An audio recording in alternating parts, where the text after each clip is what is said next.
Hi there, this is Nick Tate. I'm super excited to be part of the new documentary, The Eagle Has Landed. An exclusive look starts now. 50 years ago, an icon was born. The Eagle transporter is one of the greatest sci-fi spacecraft ever conceived. To this day, the design provokes an intense devotion among countless fans around the world. The question is, why? I'm writer-director Jeffrey Morris. I've been enamored with the Eagle since I first saw it in the TV series Space 1999 back in 1975. As a child who followed the Apollo program, the Eagle felt like a direct descendant of NASA's lunar module. Those transformative moon missions left an indelible impact on a generation, as did the Eagle in Space 1999. Over the years, I've discovered that I'm just one of millions of fans who has an affection for the Eagle and a nostalgia for a future we never achieved. So I'm shooting a feature documentary about the origins of this beloved ship, while also exploring its ongoing cultural impact. And I'm inviting you to join me. I'll be speaking with the Eagle's designer, visual effects wizard Brian Johnson. I'll also chat with Nick Tate, the actor who played legendary pilot Captain Alan Carter. It's going to be an epic journey as I travel around the globe to speak with Eagle aficionados and luminaries from the worlds of science and science fiction. As for myself, the visionary world building in Space 1999 blew my mind. It ultimately inspired me to become a filmmaker and production designer. I'm the creator of hard sci-fi projects such as the forthcoming deep space adventure Persephone, the apocalyptic underwater thriller Oceanus, and the universe-hopping techno-fantasy Parallel Man. Now I'm bringing all of my experience and passion to the creation of this documentary. The good news is we've already begun production. We self-financed a shoot in Louisville, Kentucky at Wonderfest, where I spoke with lifelong Eagle fans from around the country. They shared passionate stories about the iconic vessel and the aspects that make it so memorable. Then I traveled to Colorado, where I interviewed Kevin J. Anderson, the best-selling author of books set in the Dune, Star Wars, and X-Files universes. He also happens to be a huge fan of Space 1999. Recently, Kevin and I co-authored the novelization of my film Persephone. We had a blast discussing our mutual love of the Eagle and what it represents. Yet, there's still plenty left to do. I have to hire production crews at locations around the world. I also need to create visual effects and music. And of course, it all has to be edited together at a level that will rival any award-winning documentary. Now I'm asking for your assistance in completing the voyage. Check out our Kickstarter. There are tons of great rewards and even a couple of awesome stretch goals. A future began 50 years ago, and its time is now.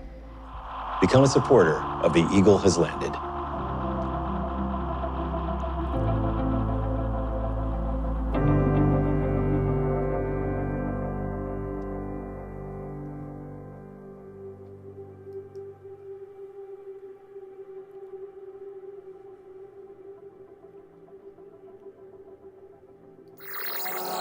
Observations with Robert Meyer Burnett.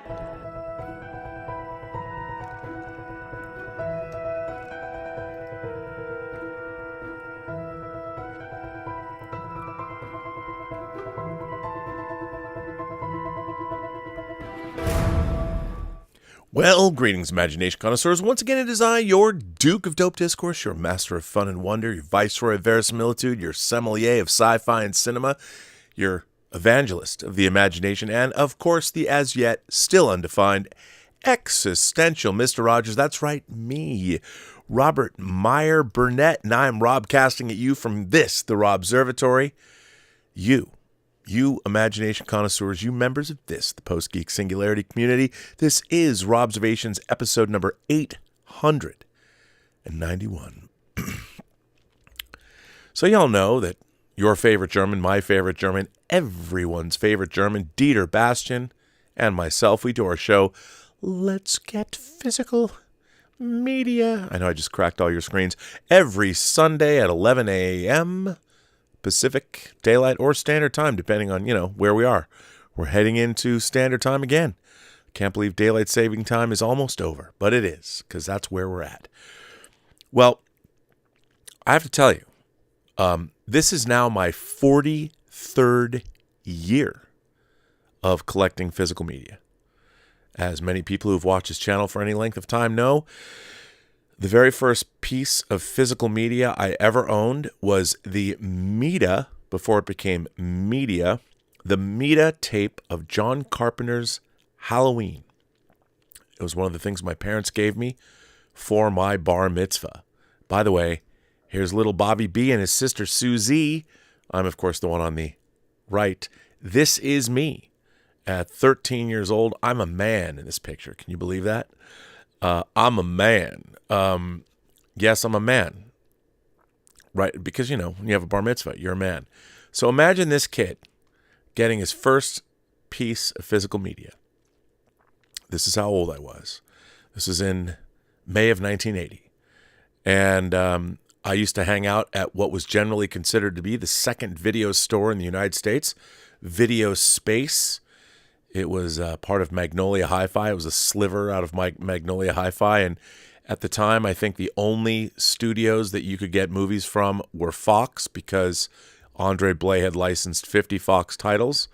And then they had started putting out other movies as magnetic video. It wasn't even 20th Century Fox on video yet. And then, of course, there was Warner Brothers. And Universal hadn't even jumped into the fray. Paramount hadn't jumped into the fray. A lot of indie video companies and porn. So this was me. Here's me in 1985. Oh, by the way, I have to say that this is when I first started working at Video Space. I used to hang out there, and I used to come. I'd ride the bus, take 2 buses, and just hang out and look at the movies. I looked at the movies all the time, and then they had me taking tapes out of the original boxes, putting styrofoam inserts in, and re-shrink wrapping the boxes and putting them out on the floor. That was my job. Then this is me with my friend Craig Hyland, who's second to left. I'm on the left side. This is 1985. This is 5 years later. This is at SRO Video. This was the first video store that was actually inside a movie theater. And according to John Hartle, who is no longer with us, of the Seattle Times, our video store that Craig Hyland and I had curated personally, we curated all the thousands of tapes personally in this store, was considered, believe it or not, at the time, one of the best and most well-stocked video stores that existed. I'm not kidding. It's not hyperbole. That's what John Hartle wrote about us in the Seattle Times. So there you go. There's me in 1985.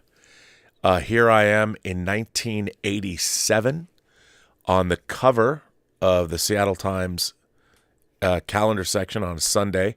This is me.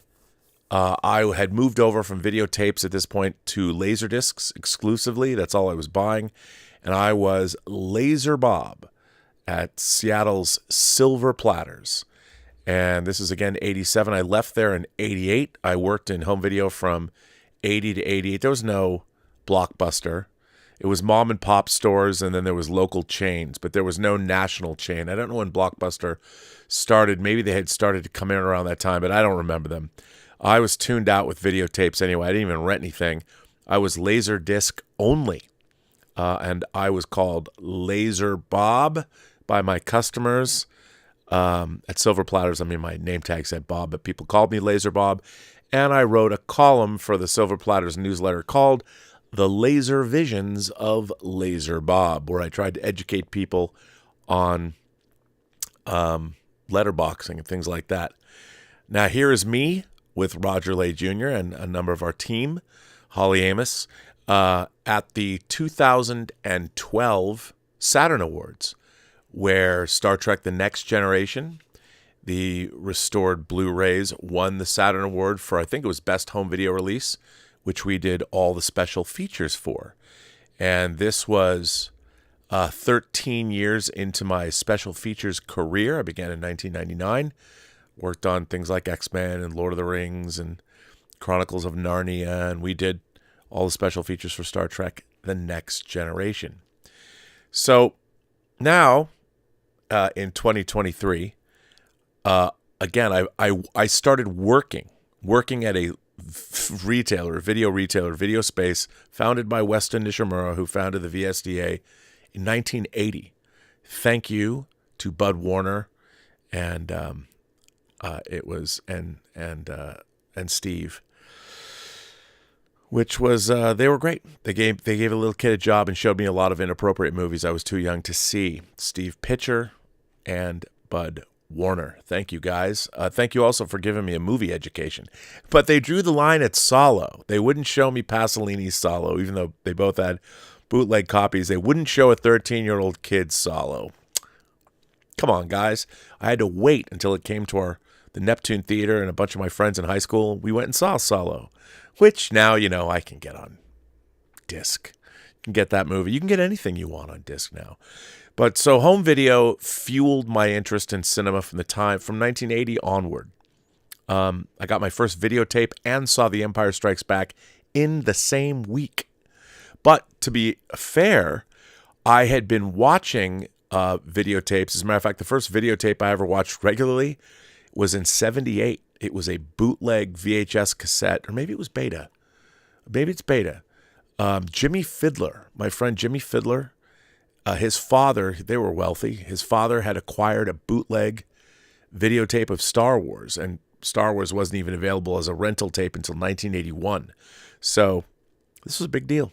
We'd go to his house and watch Star Wars every day after school. I think we probably saw it 100 times, at least. But, home video, big part of my life. It fueled my interest in films, kept me employed.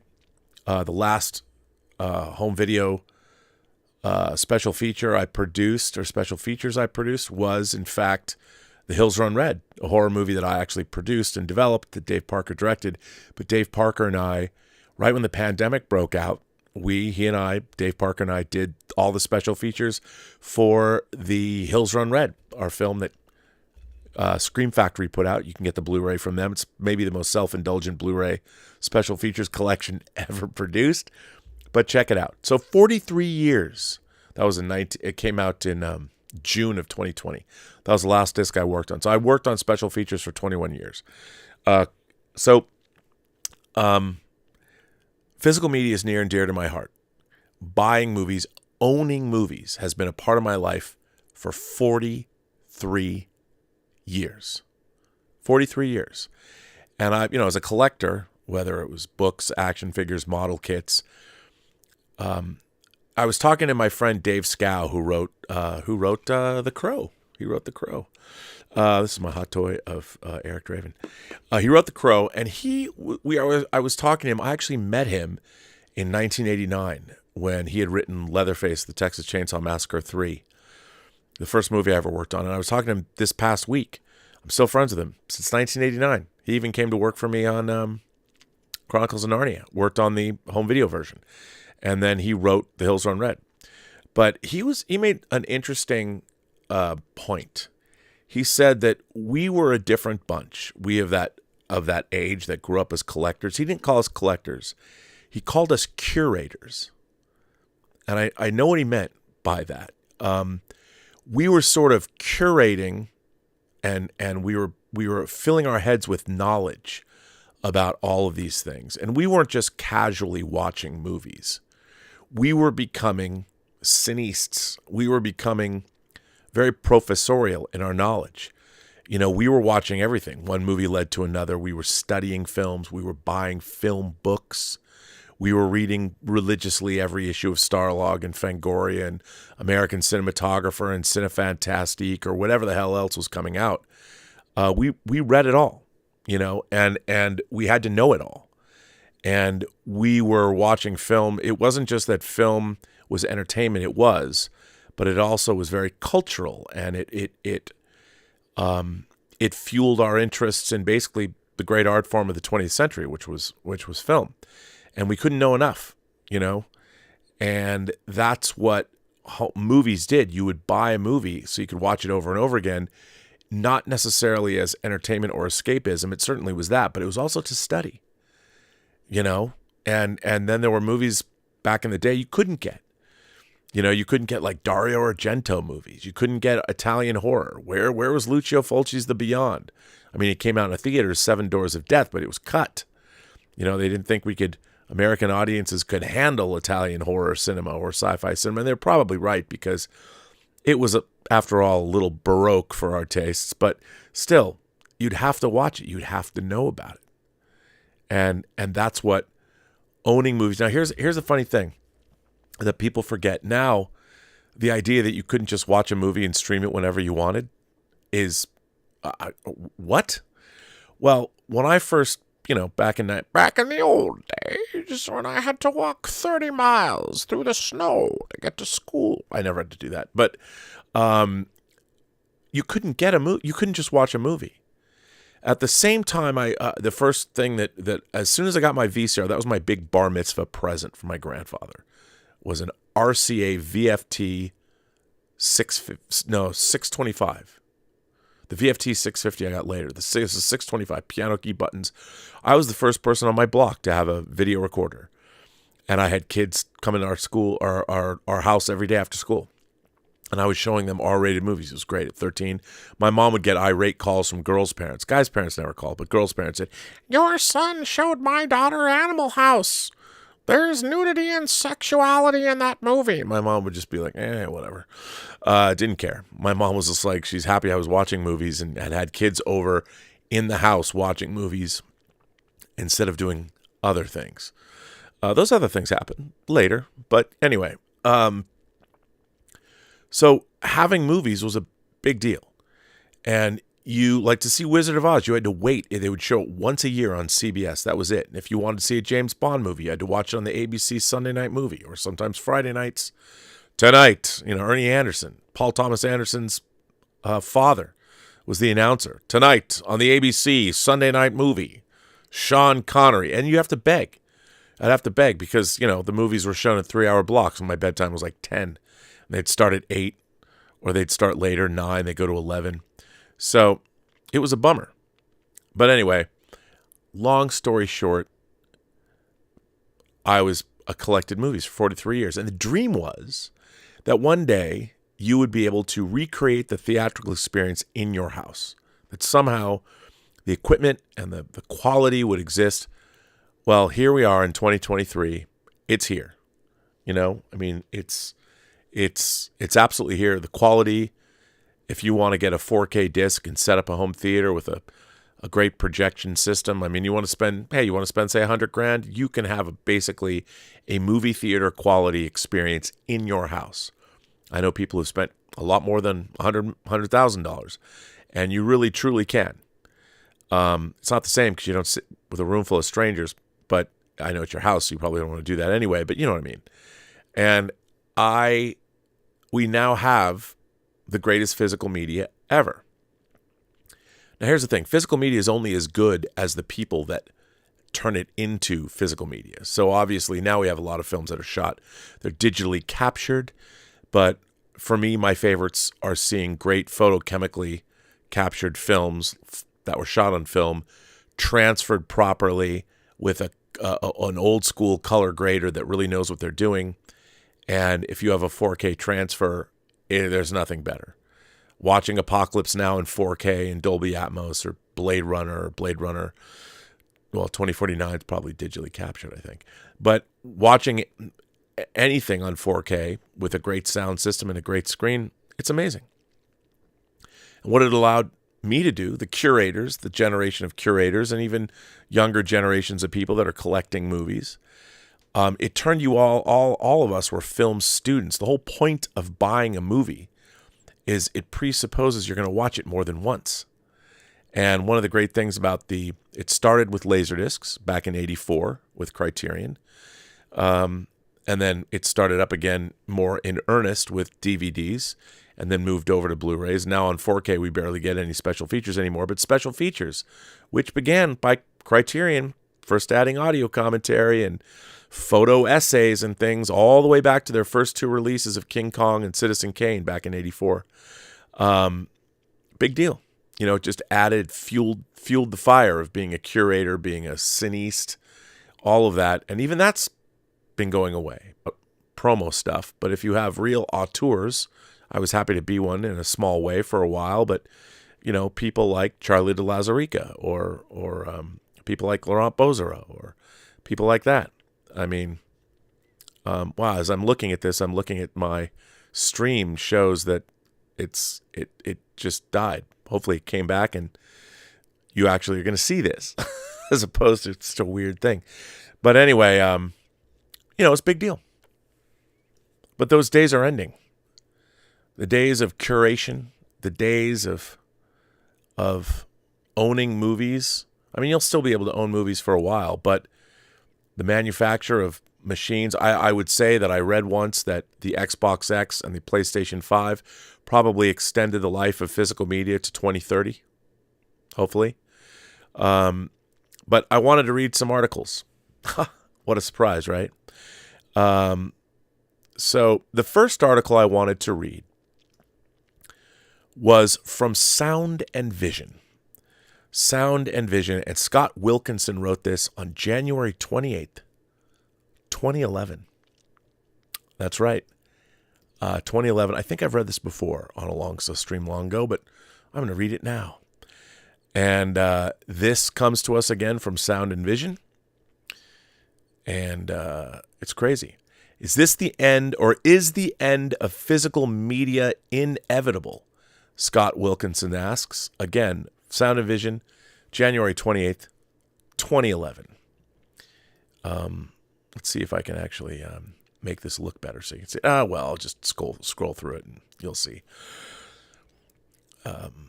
With the rise of iTunes, Netflix, and other online sources of streaming and downloadable video and audio content, many now predict that physical media, such as CDs, DVDs, and Blu-ray, will soon go the way of the dinosaurs. According to a recent story in the LA Times, sales of CDs and DVDs are down 57% and 33% respectively over the last 4 years. But Blu-ray disc sales have grown by almost 19,000% in the same time frame. Still, there are those who see Blu-ray as the last physical medium in the face of the online onslaught. Remember, this was 12 years ago, and 4K hadn't been invented yet. Others believe that physical media will never disappear altogether, in part because it's human nature to collect physical objects, and the sense of ownership is greater when you have something to hold in your hands. Additional factors in this argument include physical media's permanence. There's no chance of losing the data in a hard disk crash, and generally superior sound and picture quality. Which side of this argument are you on? Do you believe that the end of physical media is upon us? Or will it survive the rise of online distribution, perhaps with the development of a future technology such as holographic crystals with terabytes of capacity? Or will it become a niche market as vinyl LPs are today? Vote to see the results and leave a comment about your choice. Is your vote a prediction or wishful thinking? And what's interesting, again, 12 years ago, here was the results. Is the end of physical media inevitable? Yes, physical media will quickly disappear altogether. Only 5% of people said that. Yes, physical media will slowly disappear altogether. 19%. No, physical formats will continue to be developed. 39%, which actually they were correct. Or no, but physical media will become a niche market for enthusiasts. So 38%. So 39% said that there was going to be a new physical media format. 38% said it will be a niche market. Again, that was from 2011, which is, hey, wow. Now, here's another article. This article comes from The New Yorker, and it was written on August 25th. What we lose when streaming companies choose what we watch. Now, I read this article before. I'm just going to read a little bit of it. Richard Brody wrote this August 25th, 2023. To have or not to have, that is the question. The problem with having is obvious when looking around at the many shelves for books and CDs and the filing cabinet for DVDs that line the walls and fill floor space at home. It's especially an issue for city people whose apartment space is at a premium and who lack basements or attics, or imagine a spare room to hold their hoard. Ditching physical media in favor of streaming is a liberation of sorts, an unburdening that goes beyond clutter and, in a sense, lightens life itself. It's a movable feast for those who live precariously and for others who travel often. In Michael Mann's thriller Heat, Robert De Niro delivers this line. A guy told me one time, don't let yourself get attached to anything you are not willing to walk out on in 30 seconds flat if you feel the heat around the corner. So much for the personal library. At least he'll have his Criterion Channel subscription. I was out of town for a couple of weeks recently, and I had my subscriptions too. The permanent smorgasbord of streaming services, whether of movies or music, is a diabolical temptation. Curiosity is easy to satisfy, at least within the wide limits of what's available. Moreover, a month's subscription to the Criterion Collection costs less than the purchase of any one Criterion disc, while offering access to hundreds of classics. Even a small basketful of various subscriptions would likely add up to less than one might easily spend on a batch of CDs or DVDs or Blu-rays, not to mention the devices to play them on. Not only is streaming a good deal, given the huge losses recorded by the many major streaming services, it may be too good a deal, as suggested by the surprising news this week, even as Netflix is ending its original DVD by mail service, that Bob Iger, the CEO of Disney, is contemplating restoring physical media to the company's offerings. There's an element of duty in a critic's personal library, the preservation of what may prove useful for work, but it's not the prime motive for compiling one, as I've been doing since childhood. Collecting is an act of love. Even though it risks fetish-like attachments to the objects in question, its essence is found not in the objects themselves, but in the pleasure they provide, by delivering movies, music, literature, by providing the experience of art. Yet the experience of art is, above all, an experience, a part of life. And just as the arts are more than mere nutrients, the medium is more than a delivery system. It has an aesthetic and a psychology of its own.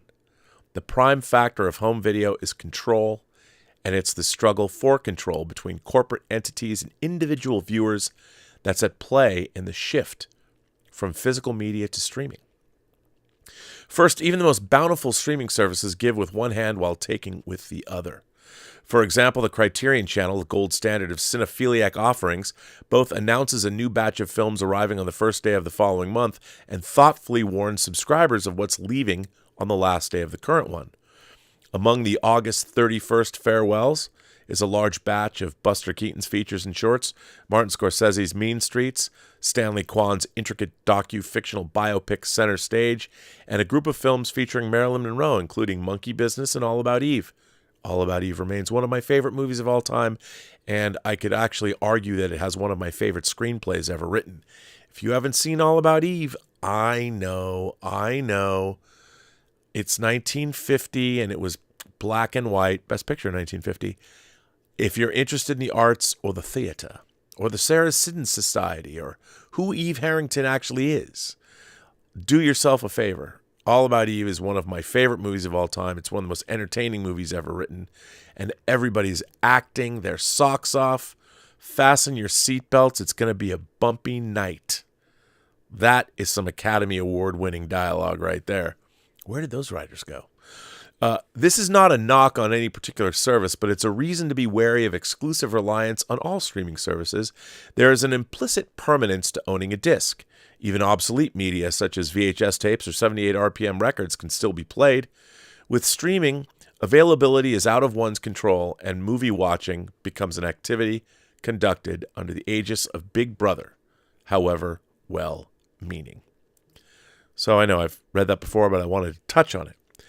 Now, as many of you know, I've said on this show a lot of times that I believe that pop culture has a half-life of, I say, 20 years, which means when you go back 20 years, all of our pop culture, music, movies, call it what you want, well, it fades. The memory of it fades. The existence of it fades. It starts to go away.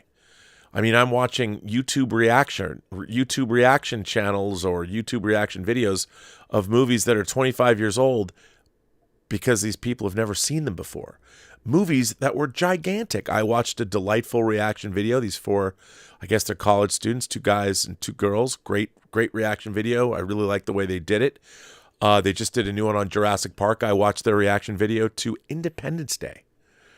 And they probably weren't even born in 1996. I get the feeling they're in college now. And they're actually really good reactors. But a movie like Independence Day, which everybody who's a imagination connoisseur was buzzing after because that movie has one of the greatest marketing campaigns ever. And I'll tell you, despite the goofiness, despite it all, I think Independence Day is the greatest movie ever made about giant spaceships blowing shit up. I mean, maybe someone can make an argument, but in terms of being wildly entertaining, I mean, not only do you have great alien spaceships blowing the fuck out of everything, you've got a great speech by Bill Pullman, you know, the President of the United States, who's also a fighter pilot. It's as if Maverick became President of the United States and saved the Earth from an alien invasion. What's not to love? But anyway, it reminds me, though, that Independence Day for them didn't have much of a cultural footprint. It came out before they were born. They went back and watched it. But here's what I see as the greatest danger facing our cinematic legacy. There are two things. One, movies are not the greatest art form ever. I mean, for me, the 20th century, the art form du jour, the greatest art form ever was motion pictures. But they were a product of the 20th century. I think they're going to be supplanted, as I've said often, by, I think that we, in terms of where gaming is right now, I know we've had video games for the better part of almost, 50 years now, if you go back to the 70s. 50 years, essentially, but I still think that video games are in their infancy. And we're going to see all kinds of amazing... I feel that video games in 2027 are going to be where sound and picture was in 1927.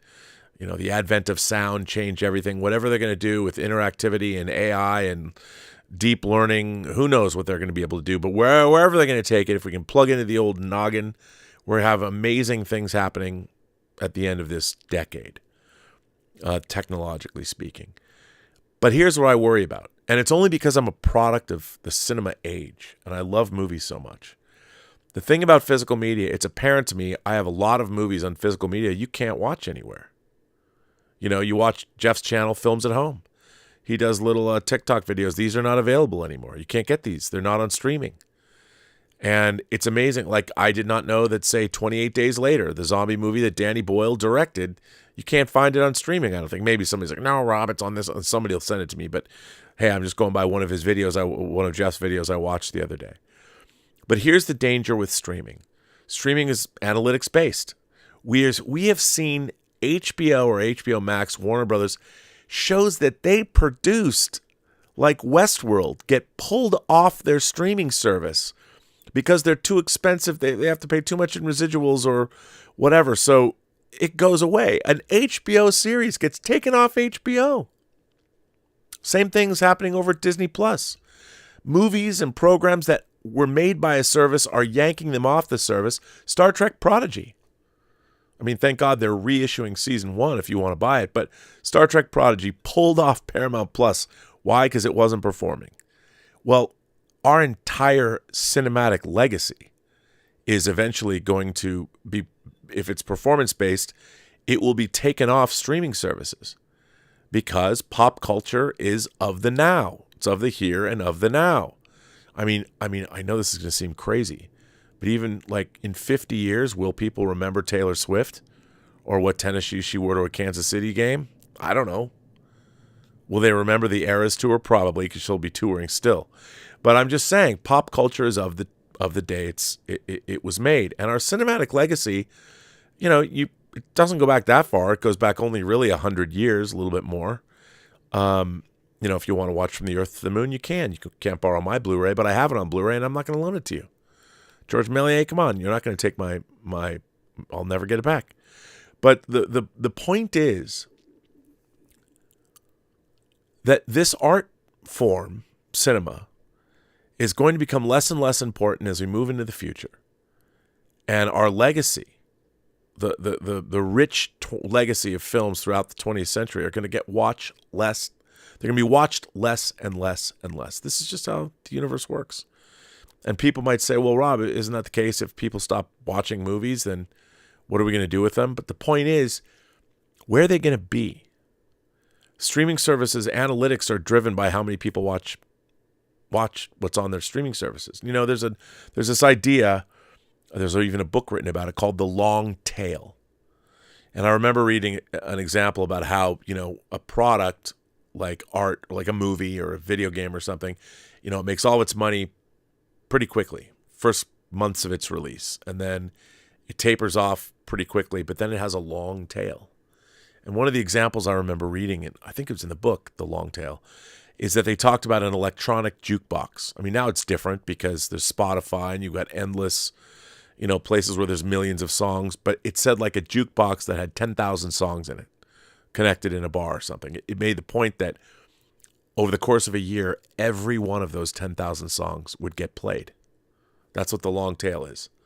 I mean, once something's out there, it just continues, even though it makes maybe a little bit of minuscule amount of money, it's still out there chugging along because it has a long tail.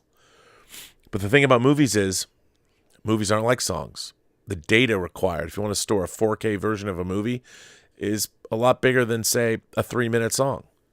So what's going to happen is all those hidden gems or those cult films or the exploitation titles that your mom told you never to watch when you were a younger kid, all of those things, the fun stuff or the classic stuff or the cineast's friends stuff, I mean, all those things that you want to go study the gore films of Lucio Fulci, you want to see Armando de Osorio's masterpiece, Tombs of the Blind Dead? God damn, I love this. You know what's so funny? I looked for this disc. I told people this weekend I couldn't find it. I knew I'd got it because I love this movie. I mean, look at this. Look at this steelbook. Come on, man. This is some classic Halloween shit. If you guys haven't seen the Blind Dead movies, hey, only one. This is good.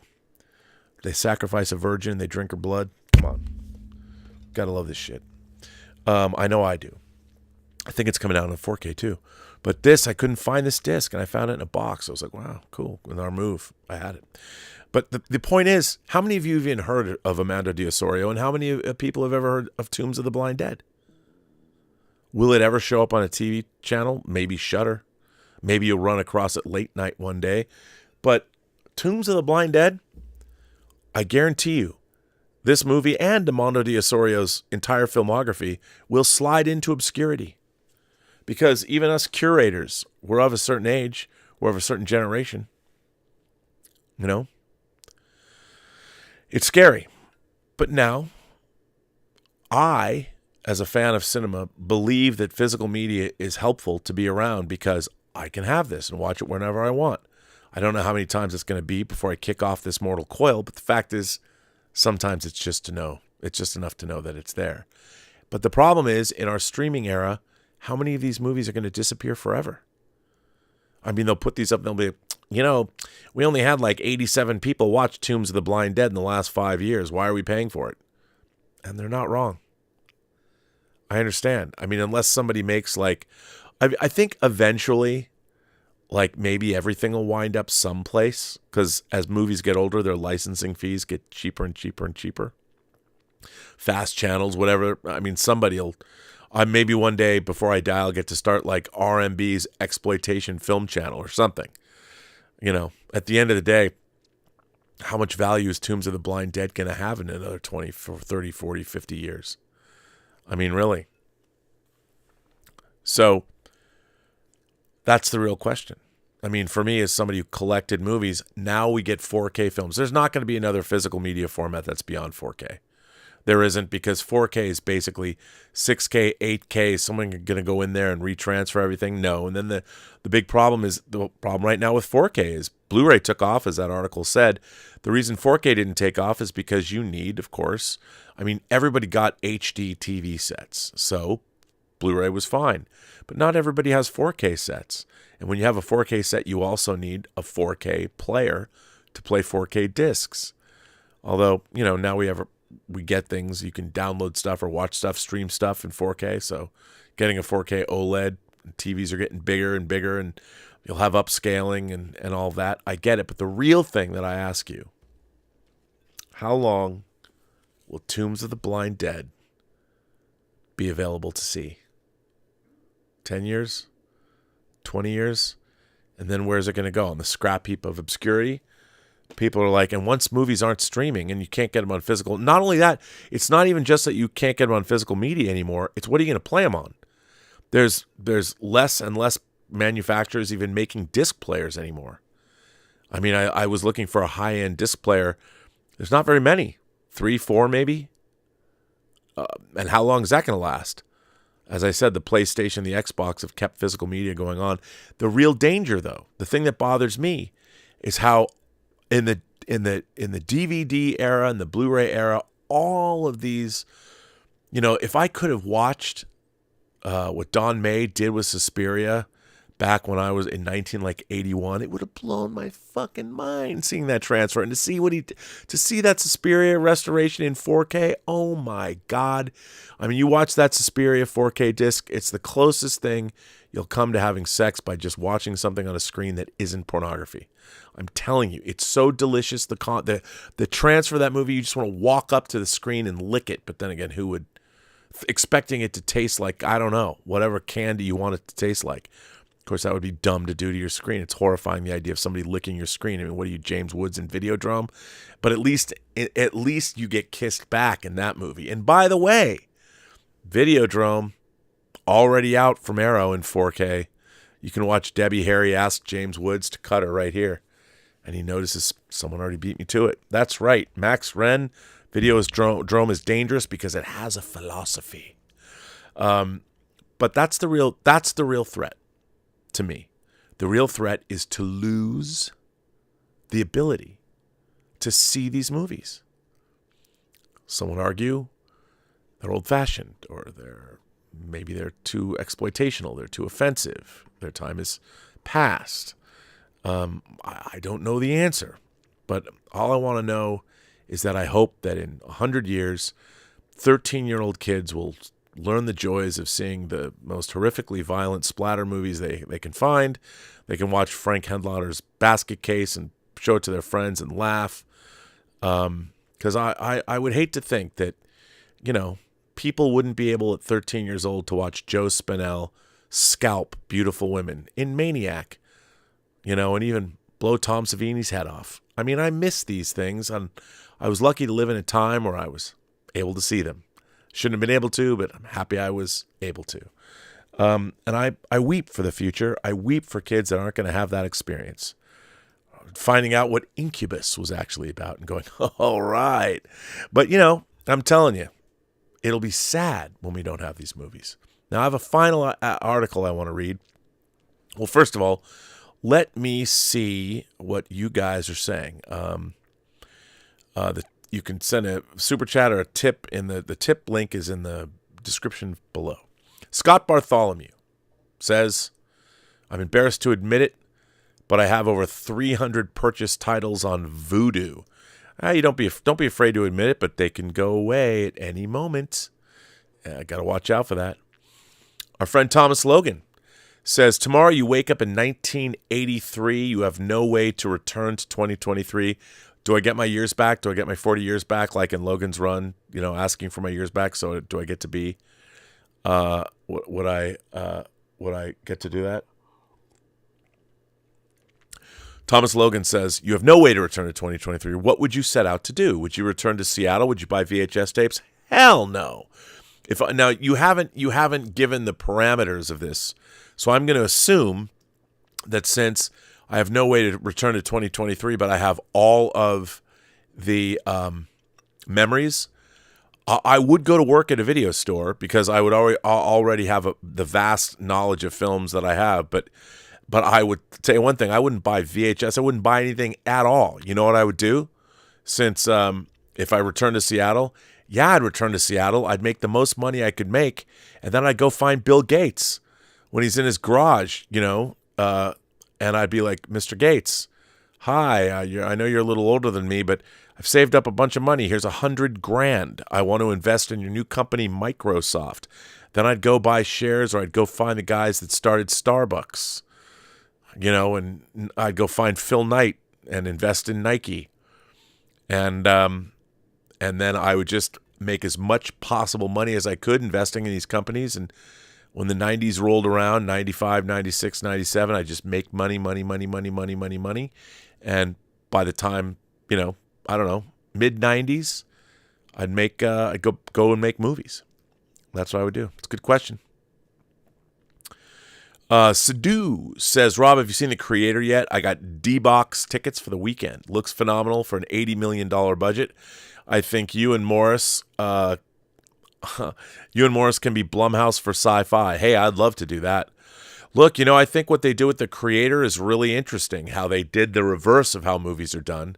They went out and filmed all the live action. They traveled around the world, kind of like how Gareth Edwards did Monster. he went out and filmed on these great vistas, and everything was inserted in after they shot. Small, tight crew going out and shooting all those amazing vistas and adding. I mean, that was the way to do it. Don't go shooting a fucking volume. Go out and shoot in real life and then go put in the stuff later. I mean, you go, ILM. I can't wait to see The Creator. I can't wait. Dr. Fauci's prison butt says augmented reality glasses like the one Apple is releasing let you have a theater on your head and not just your living room. Things are changing fast. Hey, I agree. I just wish that there's going to be a way to plug in those glasses. I mean, look, they'll be able to you'll be able to plug in. They'll digitally create whatever theater you want to go in. You'll have augmented reality. If you want to go sit and see something in IMAX, you'll be able to see it. They'll be able to map your eyes and it'll be that way. The only thing that it won't be able to do yet is bring you the kind of sound you get in a theater. So that's why if I could hook it up to my home theater screen and look at it in the glasses, yeah. But if they make a way to play directly into the glasses off your disc player, which they won't do, because as somebody once told me, you know, Rob, discs are so 20th century. And, you know, they're not wrong. What can I say? But yeah, the world is changing very, very quickly. And I look forward to where that technology goes. Chemist says, nothing to say tonight, sir, except thank you. I'm just keno and comfy enjoying the show. Cheers. Well, that's very nice of you to say, Chemist. I appreciate that. Tax sends in a tip and says, I don't think physical media will ever fully die off. It'll become a niche market, but there's still millions of movie fans out there who enjoy owning physical media and will support it. I mean, they still make vinyls after all. You know, I hear that all the time. Making vinyls is very different than getting a movie because you have to have a digital file of a movie. And to be fair, yes, I know. I'm going to say this and people are going to be like, Rob, there's so many. Here's a list of 20 movies that aren't available on home video at all. I know. But for the most part, and those are really niche films, so much of our cinematic legacy has been preserved on disc by the studios. They're less and less interested in doing so, and they haven't done so at 4K as much as I would like. I think both Warner Brothers and Disney really had quite a lackluster 100th anniversary in terms of their physical media releases. Warner Archive has been killing it this year. George Feltenstein and the folks over at Warner Archive have been doing a great job. But everybody else, not so much. Not so much. I'm really disappointed by what Warner Brothers did not put out this year, which was just about everything. There's no creativity and there's no excitement to anything they put out. Don't get me wrong. I was very happy to get, I haven't got it yet, but The Exorcist in 4K, that's great. But you know what? The people at Warner Brothers don't understand, not the people at Warner Archive, but the people at Warner Brothers don't even understand the physical media market. They don't, if you don't know, and this is the problem. Well, you know what? I'll tell you what. Before I rip on Warner Brothers more, and there's a lot to rip on, because the people that are in charge of releasing their catalog titles, the regular Warner Brothers home video, they don't even know what they've got. They don't even know. They don't even know that the people that are buying 4K discs would really want the movies that they don't even know they have, which is a bummer. But this is the big article that I read that everybody was asking me about, so this is why I decided to do this stream. And again, this is a long one. This comes from Media Play News, and this was written by Stephanie Prang on September 25th, yesterday. And so here we go. Is Hollywood turning its back on the physical disc, which just 15 years ago was such an integral part of the movie food chain that disc sales projections were factored into the greenlighting process? It's true. Critics say the number of theatrical catalog releases has plummeted in recent years, paving the way for pirates. Original streaming content, often not available on disc, also is a prime product for bootleggers. And while fresh new theatrical films continue to be released on DVD, Blu-ray, disc, and 4K Ultra HD, special features are becoming increasingly scarce while quality issues abound. Ralph Tribby, founder and publisher of the DVD and Blu-ray Release Report, has been tracking the number of annual releases on disc since the inception of the DVD format. And while he says he's never seen as many disc releases, both DVD and Blu-ray disc, as he's seeing this year, I mean, my God, how many discs is Kino Lorber alone? Thank you, Kino Lorber, putting out this year. By the way, also, they're putting out banger documentaries on DVD, and I'm happy for it. I'm happy for them. God bless you, Kino Lorber. Although your business model remains elusive, I don't understand it. One day, I want to get into that inner circle. And while he says he's never seen as many disc releases, there's a hitch. The vast majority of them aren't coming from the studios, but rather from what he calls helpers, a polite term for bootleggers. These pirates, Tribby says, are filling a void in the marketplace created by the studios giving up on physical media, primarily on the catalog front, to concentrate on streaming. Disney is celebrating its 100th anniversary this year. They acquired the entire Fox library. They have done fuck all with it in 4 years.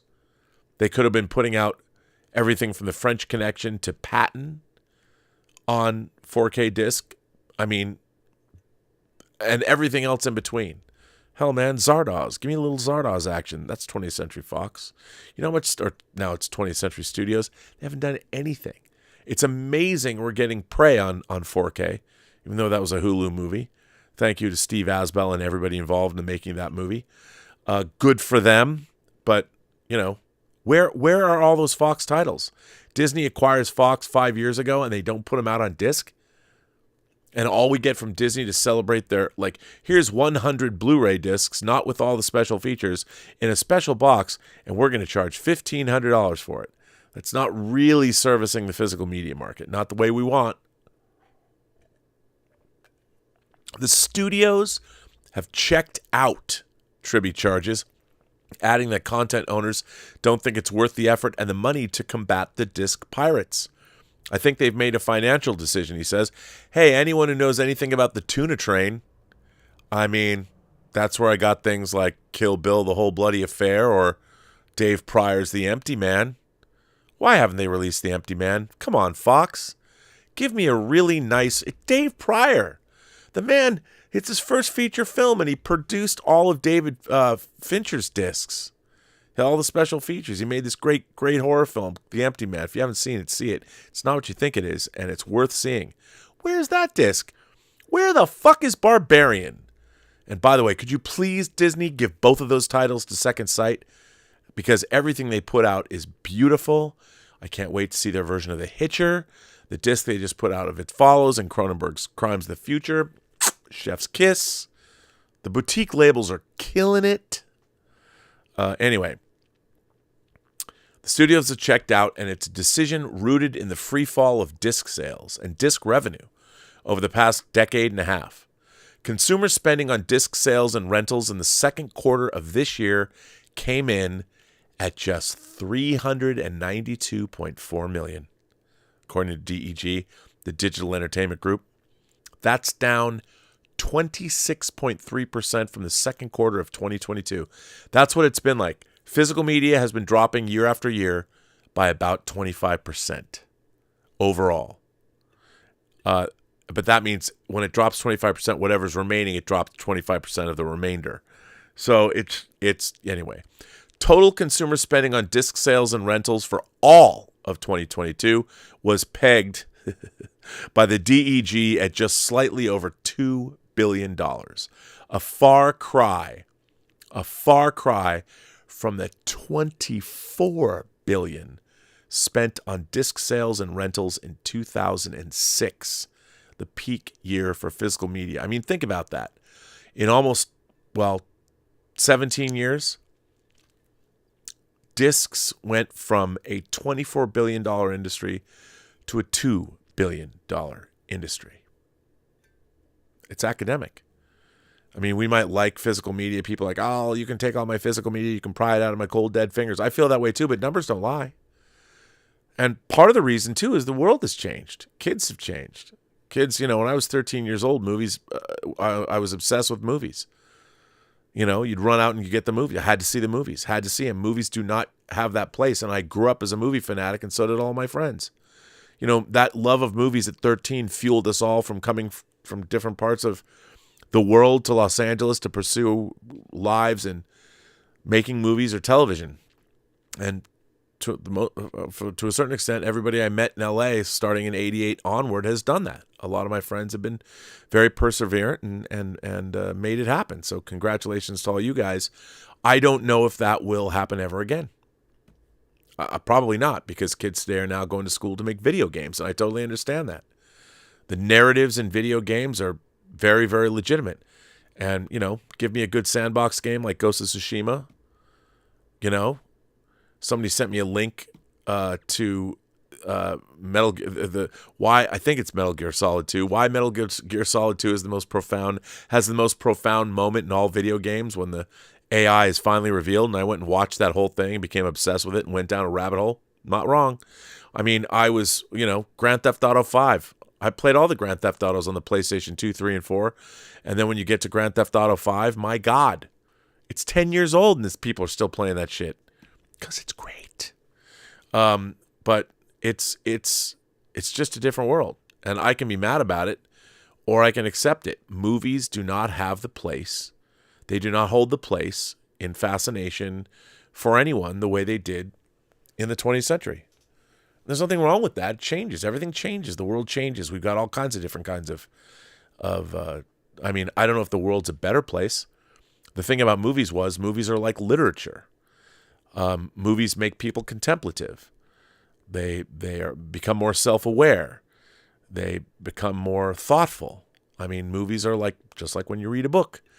And I'm not talking about, the thing about comic book movies and why people complain about comic book movies. And, try this as a thought exercise. I've given this to people. Nobody ever takes me up on this, but here's one for you. For those of you who love superhero films, the MCU, you like your spectacle, right? Go watch Captain America, the First Avenger, Winter Soldier, and Civil War. Just go watch those 3 movies. And then I want you all to watch Michelangelo Antonioni's Ennui trilogy. It's not the same characters. Some actors are the same, but watch La Notte, watch La Ventura, and watch The Eclipse. And get back to me. And you'll see what Martin Scorsese was talking about.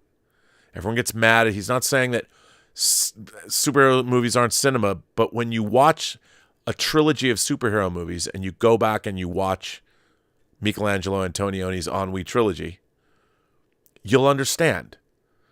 And the thing is, most people today aren't even equipped. They can't even watch those movies. I mean, you can physically sit down and watch them, but your mind is not trained enough to watch those films. You'll be bored in 20 minutes. You'll check out because you haven't been trained. If all you've done is watch spectacle movies, and it's not a criticism, it's not a criticism at all. But if you're 40 years old, that means you were born in 1983. You were probably 10 years old when you started watching movies. The year Jurassic Park came out. And if that's what turned your crank, and you watch movies like that, you never went back into the 60s. You never watched French New Wave or Italian neorealist cinema. You don't know who Francois Truffaut is or Jean-Luc Godard, and nor would I expect you to. You don't know anything about Japanese cinema aside from the fact that Kurosawa was something that influenced George Lucas making Star Wars. But you don't know who Ozu is. Maybe you know some J-horror or something like that. I don't know. But, you don't know that Kurosawa made contemporary films either. And so this isn't a criticism. It's just the way the world is. And so the problem is movies used to be wildly diverse in terms of, and we'd see them from all around the world, and they were different. People aren't doing that anymore. Anyway, more ominous signs abound. Walmart Incorporated, the world's biggest retailer and one of the top sellers of packaged media, last fall reportedly scaled back its DVD and Blu-ray disc store footprint by 20% in advance of the holiday season. Target and Best Buy, too, cut disc space. Target announced that this week. Just this past April, Netflix announced the shuttering of its red envelope disc rental business more than 25 years after it created the first by-mail rental service. The last discs will go out September 29th, 3 days from now. And Netflix has told customers it doesn't even want them back. After the Netflix move, research firm Omidia projected that instead of declining 24% in 2024, U.S. physical rental revenue will decline a whopping 39% next year. 39% next year. That's kind of sad.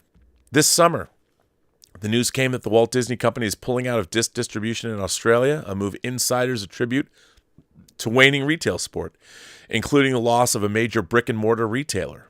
And this month, news came that distributor Ingram Entertainment is pulling out of the disc business altogether. But how much of this is due to a natural evolution in consumer behavior versus studio indifference toward a business that was once something of a golden goose? I'd say it's a combination of both. Tribby says studios have sharply cut back on mining their catalogs, and yet the demand has not died down accordingly, he says, noting that in one recent week, bootleggers released no fewer than 90 theatrical catalog titles. Other than new theatrical, they don't bother with it, Tribby maintains. The studios own all of these libraries, but they don't enforce the copyright. They don't release it and keep the consumer satisfied. Tribby is not the only one who feels this way. My good buddy Bill Hunt is the editor of the Digital Bits, an enthusiast website, and for years has presented a popular disc panel at San Diego Comic-Con, of which he had me on. His website has more than 1 million regular visitors, with readership ranging from 20,000 to 70,000 per day. Hunt says that disc demand is definitely alive and well, based on comments from visitors to the site, and that Tribby's numbers are an indication. That should tell you two things. This is what Bill says. Number one, there are people out there who want to buy these titles on disc, and two, there are studios out there that are missing the boat, Hunt says. My audience is dying for product. This is the only industry in the world where people have to beg for product that they want to buy. I think it's ridiculous. They keep ignoring the disc consumer, and the disc consumer is still out there eager to buy product. Listen, this is why Warner Brothers' 100th anniversary was so disappointing. I mean, Warner Brothers has a rich legacy of films that people that buy discs, for the most part, have decent home theater systems. I'm not talking sound bars, but people who just rock a sound bar, that's fine. I'm talking about people that have full-on, 77 or 83-inch OLEDs. I'm rocking a 65 OLED. It's way too small for me, but whatever. In my media room. But it's the thing is, with projectors, you can't get Dolby Vision yet. You can get HDR and some, but everybody that collects physical media are looking to buy titles. This is the funny thing. Here's the funny thing. And this is true, by the way. The people at the studios that are in charge of the catalog titles releasing, now I'm not talking about a Warner archive. I'm talking about the people that are running home video that decide what movies get released on home video do not know anything about their own catalog. I'm not kidding. They don't know fuck all about it, especially here. The Warner Brothers people in the UK do. They know what's up. Look at the releases they did, the box set releases they did of Citizen Kane and Casablanca. But here in America, they don't know fuck all. So if you went to them and you said, hey, Phil Kaufman's still around, why don't you do a great remaster of the 1983 masterpiece, The Right Stuff, in Dolby Atmos and 4K with Dolby Vision HDR grade? You know what they would say to you? They'd look at you and go, "What's the right stuff?" And then the next thing they do, they would look they'd go onto the online, they'd read what the archive is, what they'd find out what it is. They'd look at its box office and they'd be like, who's going to want to buy the right stuff? And I would say, well, anybody that has a 4K system will buy the right stuff, I promise you. Just like people would buy, hey, Peter Hyams, you've got a Warner Brothers science fiction movie, Outland from 81. You've got Peter Hyams' 2010 from 84. You got those. They're going to look at you like, Outland? What the fuck is Outland? They don't know. They don't know. But anybody who has a 4K disc player and collects 4K discs, you'd fucking buy that shit. Warner Brothers, thank God, is giving their library away to other companies like Shout and Scream. Shout and Scream, they're putting out Warner discs. Have you looked at the Shout Factory version or the Scream Factory version of Creepshow? The disc they just put out, that 4K disc they just put out, it's a banger. It looks amazing. You know what comes out this week from Shout Select? Oliver Stone's Natural Born Killers, both versions in 4K. Hell yeah, it does. Not from Warner Brothers. Not from the company that owns it. They license it out. And you know what? Shout Factory, God bless them, because they're getting all this great stuff. They're putting out great versions. They're putting out all the stuff that we as collectors want. I mean, it's gotten to the point where almost when I want something, you've got 101 films, you've got 88 films, you've got Umbrella, and you've got, it's funny, we're not going to sell physical media in anywhere in Australia, but you got Umbrella putting out great box sets. You've got Via Vision. You got Imprint putting out box sets. You got all kinds of stuff happening down under. I'm getting that shit sent to me. I mean, where do you think you can get Grindhouse? That's right, the original Grindhouse. All of it with the trailers, both Death Proof and Planet Terror, and all the trailers. Don't. Thanksgiving. I mean, all that stuff. You can get that where? Down under. Can you get it here domestically? No. I mean, my beloved Second Sight. And then you got the boutique labels around here. Severin. Box set of Black Emmanuel. Studios don't know what the fuck that is. We're getting all kinds of great stuff from boutiques, boutique labels, as long as they can keep it going. I can't imagine it was cheap for Severin to make that Black Emmanuel box set, but they did. But that's the whole thing. The studios don't know and don't care about their catalog titles. And yet, it's still expensive. You're still looking at, I don't know, to do a great 4K transfer, 75 to 100 grand. If you want to do it, upright and make it look as good as it can. You want to have a Dolby Atmos remix of it. Anyway. Ron Epstein is a founder of the Home Theater Forum, a community-driven platform dedicated to the appreciation and discussion of home theater technology, film, and music. In July, the site had 96,000 unique visitors. Bootlegs will always be a concern when collectors can't get their hands on desired films, Epstein says. When a studio is unable or refuses to release a title that a collector wants, there are those that will scour the internet to find a copy that is illegally being sold on disc or being offered through torrent download. Hey man, for those of you who know, there used to be a place called Stinky Tuna that I used to go to. You know what Stinky Tuna would make? They'd make physical releases of things that were on Netflix and Disney Plus because Disney Plus and Netflix weren't releasing them themselves. They just rip them off the streams. They were great-looking discs, but if you wanted them on physical media, you could get them from the Tuna Train. And that's where I got my Empty Man disc. Would I much rather have a 4K remastered version done because Fox would make it look great? Yes. Why is Barbarian... I mean, horror fans are the first people to plunk their hard-earned dollars down for horror titles. Why is Barbarian not on disc? A movie that, made for $4.5 million. It made over $40 million domestically. Horror, give it to Second Sight. They'll put it out. They just put out Eric Bana's Choppa. I mean, come on, man. At Disney, I mean, they're complaining about how much money they're losing. They jack up the price on Disney Plus, but they won't license out Barbarian to come out on disc because, it's a drop in the bucket for them. But still, why can't I buy Barbarian? Why? Do you like leaving money on the table? If you sell 100 movies and those movies all make $50,000, that's not chump change to the collecting community. You put out all these films. And here's the thing, studios. You remaster your movies on 4K, you sell them to us on physical media, but then you distribute them worldwide. You put them on your own streaming service, you sell them for syndication. You have the best versions of those movies that will live in perpetuity throughout the universe. My God, did you look at the transfer? How many of you have seen Private Benjamin with Eileen Brennan and Goldie Hawn? How many people have seen that? Armand Desante, not as cool as he was in Sidney Lumet's Q&A, but still cool. Okay, Private Benjamin was a huge comedy in the early 80s. It's hilarious. It's about this very privileged white girl that ends up and joins the army. Do these come in anything other than green? It's hilarious. And Eileen Brennan was nominated for an Academy Award for Best Supporting Actor for this movie. The transfer that they were running on HBO Max was like done for airlines. It looked terrible. It's never been on Blu-ray. I mean, it was a huge movie when it came out. You know, back when Warner Brothers was putting out things like Arthur, the first Arthur. We had great comedies. Arthur, Tootsie, two of my favorites. Private Benjamin's a favorite too. But can't get it.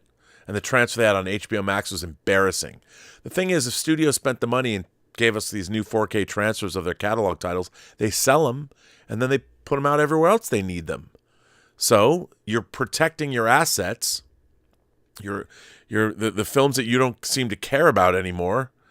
You know, they're ready to go on your streaming services, and why not promote? Like, why isn't there a Warner Archive? Warner Archive is doing the Lord's work. They keep putting out great stuff, and it looks great. Their bit rates are higher than regular Warner home video releases. It's crazy. Oh, well. Films at Home. Our friends Films at Home. Jeff Russo runs a successful podcast focused on home entertainment and helps educate consumers on topics related to DVD, Blu-ray discs, 4K, Ultra HD, and streaming services. And for more than 6 years, I guess it's Rousseau. I was saying Russo. It's Rousseau.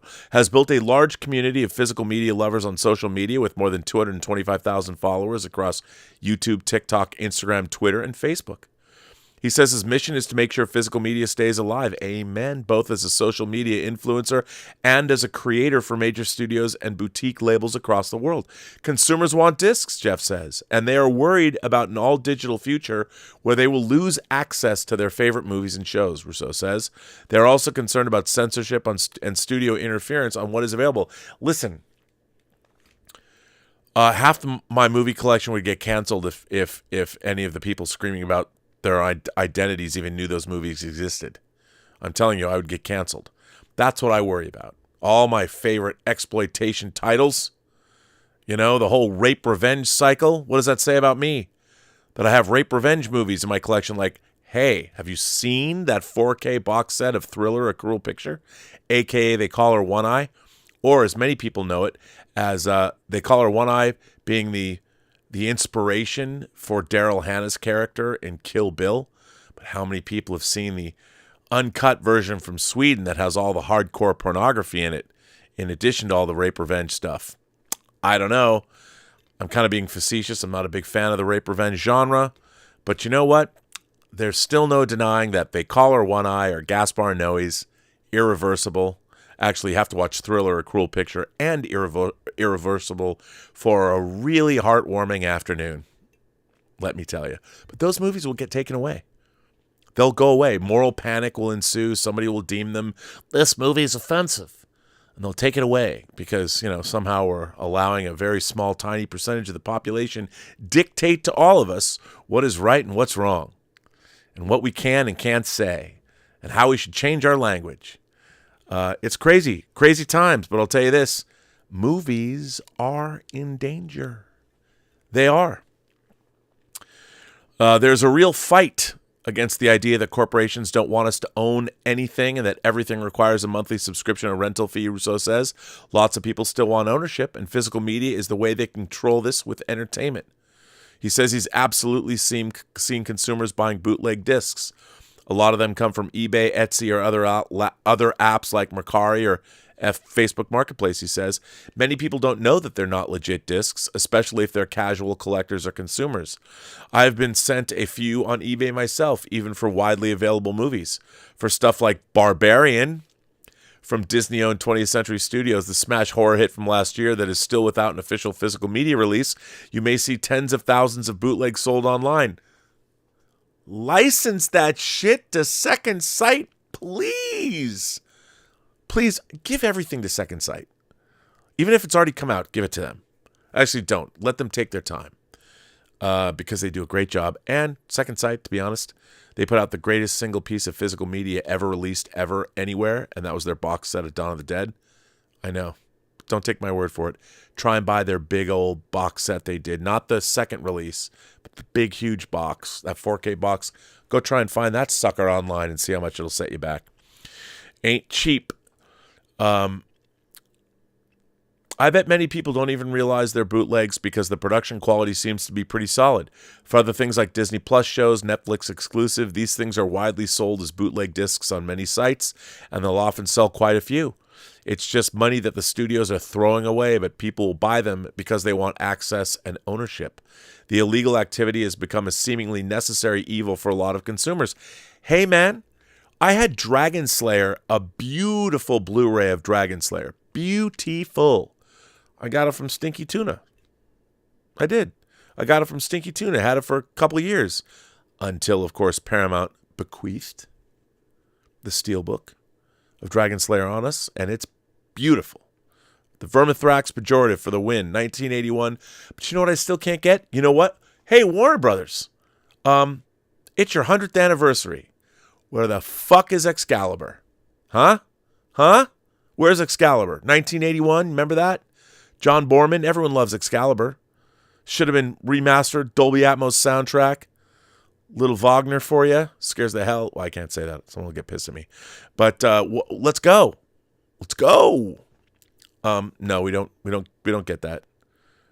Speaking of which, another Warner Brothers MGM movie they own too. 1981, Ray Harryhausen's last film, Clash of the Titans. It's not a great movie, but I would buy it on 4K. You know? Right up with my other 1981 movies.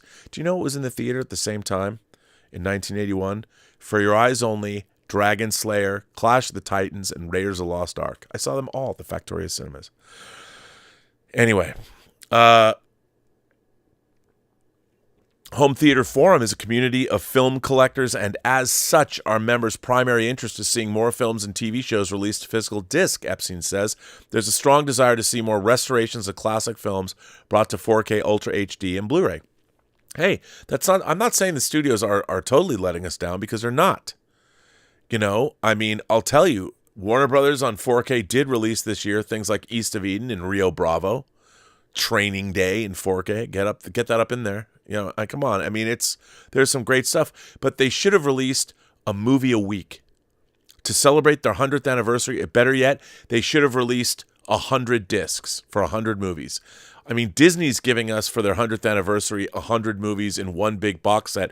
That's $1,500 that maybe the Disney diehards are going to buy, but wouldn't it have been better if you put out, I don't know, 4K remasters or something? I mean, why is there not a full-blown 4K version of 20,000 Leagues Under the Sea?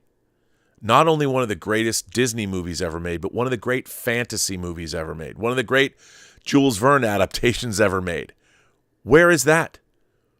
It's unbelievable to me that we do not have a 4K version of 20,000 Leagues Under the Sea. I mean, you know how good that would look? They gave it the special edition Laserdisc treatment. Do you know that Blu-ray was only released as part of the Disney Movie Club? 20,000 Leagues Under the Sea. One of Walt's great live-action legacies to the world. Not available in 4K for their 100th anniversary? Where the fuck is the 4K Mary Poppins? Where is it? I don't know. You know, there's a reason your stock price is in the toilet, Bob Iger. And part of that reason is no one at your company seems to be paying attention to, your great classics like Mary Poppins and 20,000 Leagues Under the Sea. Clearly, those are two of the greatest, if not the greatest, live-action movies from early on in the Disney. Where's Fantasia in 4K? Seriously, bruh. Come on. What the hell have you guys been doing? What are you doing over at Disney? To be honest, I mean that's not even a rhetorical question. What are you? Where are your legacy titles on 4K disc? Where you guys used to be from the Laserdisc era to the DVD era through the Blu-ray era, Disney was one of the great home video companies. What happened? I mean, you're not paying any attention.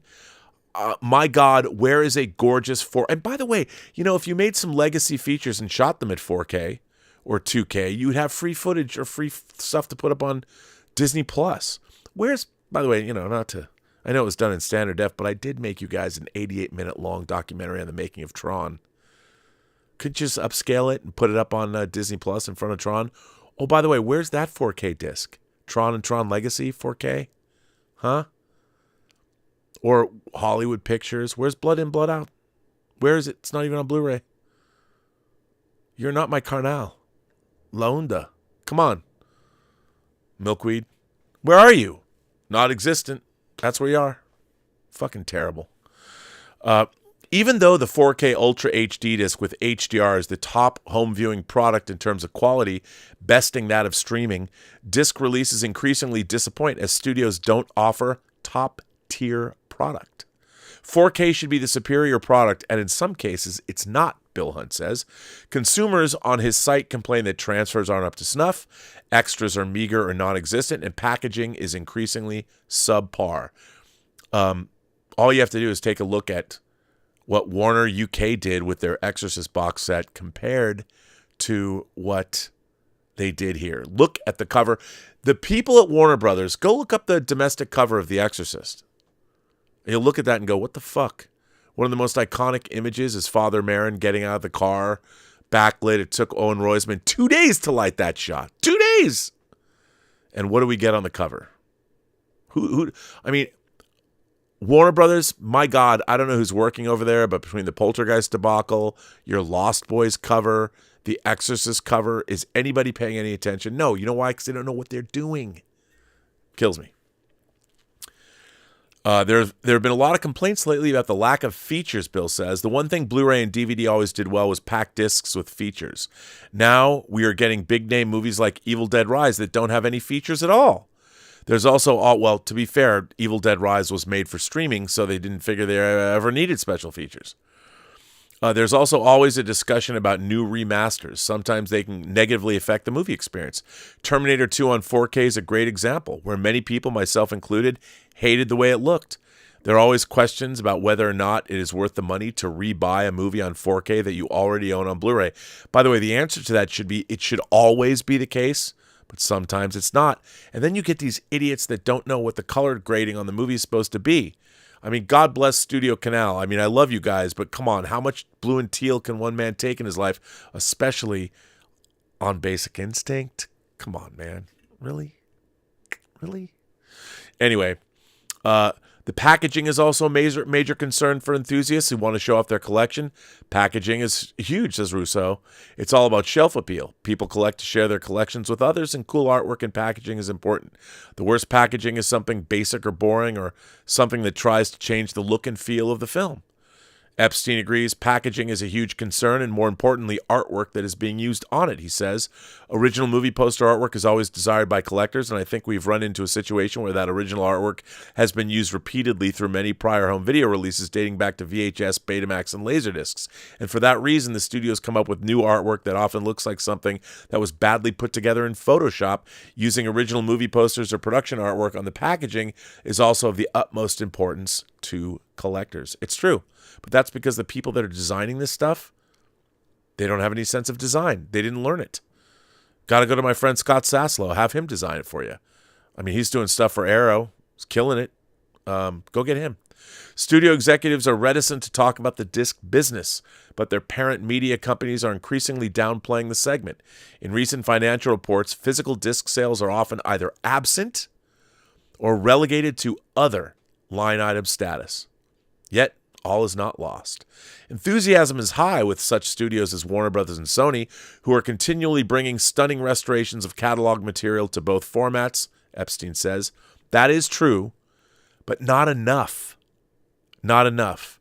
However, at the same time, there's huge frustration toward Disney, which has been sitting on the entire Fox catalog, which they acquired in March 2019, and has shown no interest in bringing most of it to 4K. There's a lot of anger toward Disney, which continues to limit releases of Disney movies as well as very few titles from their Fox catalog. Furthermore, I'd remind them that collectors would rather have a physical copy of these films in their library than resort to watching them on Disney Plus, where very few of them are available to stream. Many hardcore physical media collectors refuse to stream or have limited streaming capability beyond their control. Hell, I have Disney Plus. And I'm going to buy WandaVision and The Mandalorian and Loki on fucking disc in those steelbooks. I don't know what that says about me, but why can't I get 20,000 Leagues Under the Sea? I can't believe 20,000 Leagues Under the Sea and Mary Poppins are not available in 4K. Those movies are beautiful to look at and they would be even more beautiful in 4K with Dolby Atmos remasters. I mean, you can get Mary Poppins Returns on 4K. You know how I know that? Because I own it. I know people are going to say, well, why do you own it? Look, man, when I bought it, I hadn't seen the movie, okay? I bought it. I wanted it to be good. I like Emily Blunt. You know, I wanted it to be good. What can I say? But, you know, why isn't it out on 4K?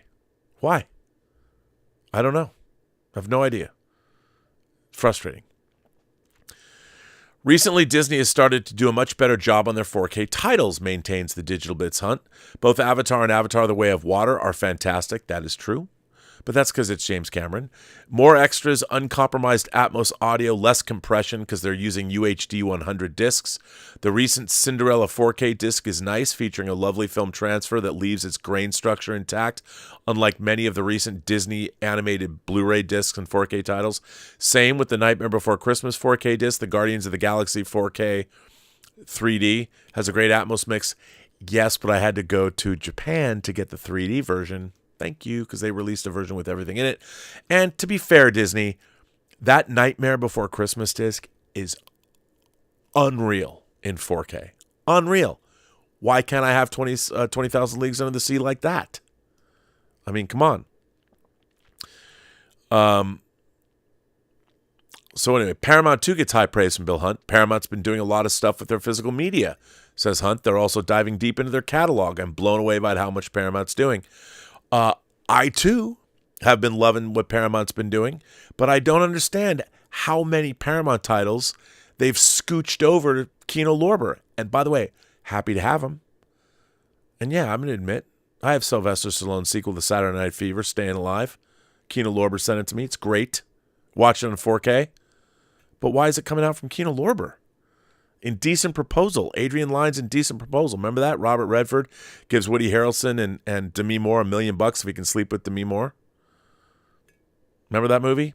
Paramount movie. Didn't come out from Paramount. Although, you know, they are releasing some good stuff. 4K. Paramount has been doing a great job.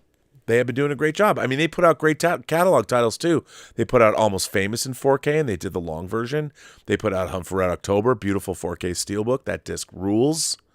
So Paramount's been doing great stuff, but they've been doing weird shit. Like they release a Blu-ray disc, and they see how it sells, and then 6 months later, they give it to us in 4K. So I've been buying both. Okay, where's Mommy Dearest? Come on, man. Give me some Mommy Dearest. Maybe if I just did ASMR and asked the studios to give me what I want.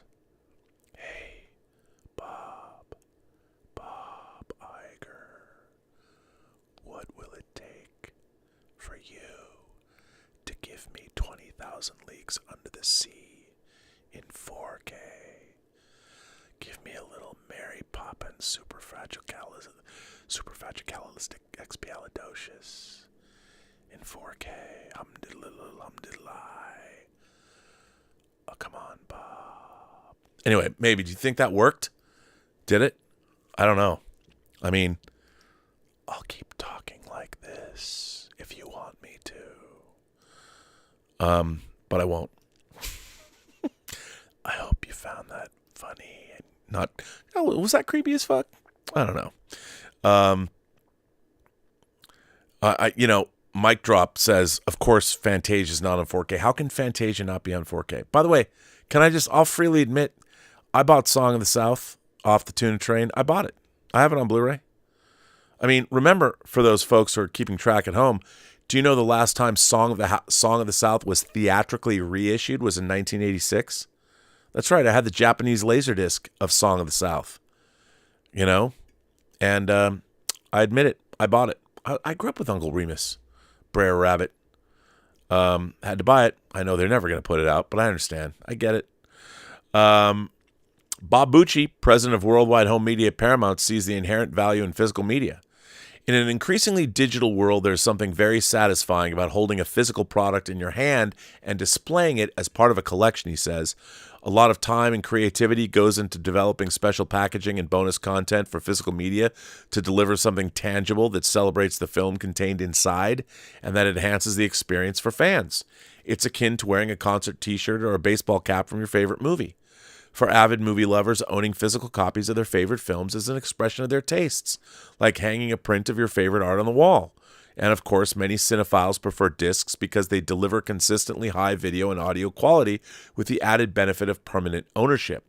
While Epstein says the home theater forum community has some quibbles with Paramount's restorations, I would still credit Paramount for releasing more of their catalog titles on 4K UHD than any other studio, either through their home video division or subcontracting out titles to boutique companies such as Kino Lorber. By the way, I love Kino Lorber. They're the best. And by the way, thank you, Kino Lorber, for putting out the 4K of The Usual Suspects with Dave Parker, myself, and Carrie David's special features that we produced back in 2021 that inexplicably went missing on any Usual Suspects Blu-ray disc that came out. Not until did Shout Select put it out, did Kino Lorber put it out, because it's an MGM title, Kino Lorber put it out in 4K, and they put our special features on it. Thank you, Kino Lorber. Speaking of which, thank you to, is it Eureka, that put out Valley Girl in the UK? I mean, to be fair, Shout Factory did put our special features. Yes, I produced the special features for Valley Girl with Greg Carson and Dave Parker. That's coming out. They just shipped it to me. So, hey, some of our special features are coming back. I don't think it's any surprise that companies like Vinegar Syndrome are focusing on their packaging, or Umbrella Entertainment in Australia doing all sorts of special editions with extra props and collectibles from the movies, Rousseau says. There are things that set apart these companies from the mass-produced discs that are sold at most stores, and these releases often sell out and become treasured pieces of collections. I think the preferred packaging is very nice, high-quality slipcovers with new artwork, like the work that Scream Factory, Arrow, Vinegar Syndrome, and Second Sight are doing so well. In a market where the studios have seen their physical sales decline, the boutiques have been thriving, notes Matt Kennedy, a brand manager, USA, for boutique distributor MVD Entertainment Group. They put out Rain Man. Rain Man, MVD, Best Picture winner. With Tom Cruise, MVD put it out. A big part of the success of Arrow or Severin disc releases is the title selection. The fact that many of the films bearing their logos are making their Blu-ray or 4K debut has created strong brand identity among cinephiles, and these indie studios treat every film, no matter how niche, as deserving of the best possible presentation, often accompanied by a bevy of extras and specialty packaging. When a film like Phantom of the Mall gets a 3-disc release and we get a 24-film box set dedicated to Black Emmanuel, cult movie fans feel heard. There's even a secondary market in which some of these limited edition Blu-rays achieve several times higher than retail value, and in light of recent strikes, the Hollywood studios have prepared for a recession, but for independent home video, it's more like a renaissance. Garson Foos, CEO of Shout Studios, says the disc business is thriving for his boutique distributor as well. The studios have been licensing to us for 15 years, he notes. It's a smart business for them to license to us as they save themselves a ton of work and investment, and they make a good amount of money on our sales. It's been a profitable arrangement. 5 years ago, we thought that our business would be half as big as it is now, he adds. The disc business has held up far better than any of us thought it would. Our business dropped in 2019 due to various factors, and it grew in 2020 and 2022. I initially thought that the pandemic would be the death knell, then it turned out that it was the opposite. It seems that the DVD business is indestructible. I don't conceive of there being a point where there is not some level of business. It will continue to decline, and Shout Studios and a few others will defy the decline rates. There are significant numbers of consumers that still want physical goods, and they want the permanence, they want the convenience, they want the bonus features. While disc sales have declined, Foos says support from studios and retail will keep the business going. I do think that the declines will decrease at some point, he says. There will be a baseline that will be reached, and there will be minimal declines, if any, from there. I don't know how many years that's going to take. So, anyway, I mean, this goes on and on and on. This article is a great article, and I'm going to put it in the chat, the live chat, so you guys can read it. And I'll tell you what I'll do. I can, let me get it down there. And I'll pin it. So I'm going to replace the pinned message with that so I can go to the top of this chat and read this epic article.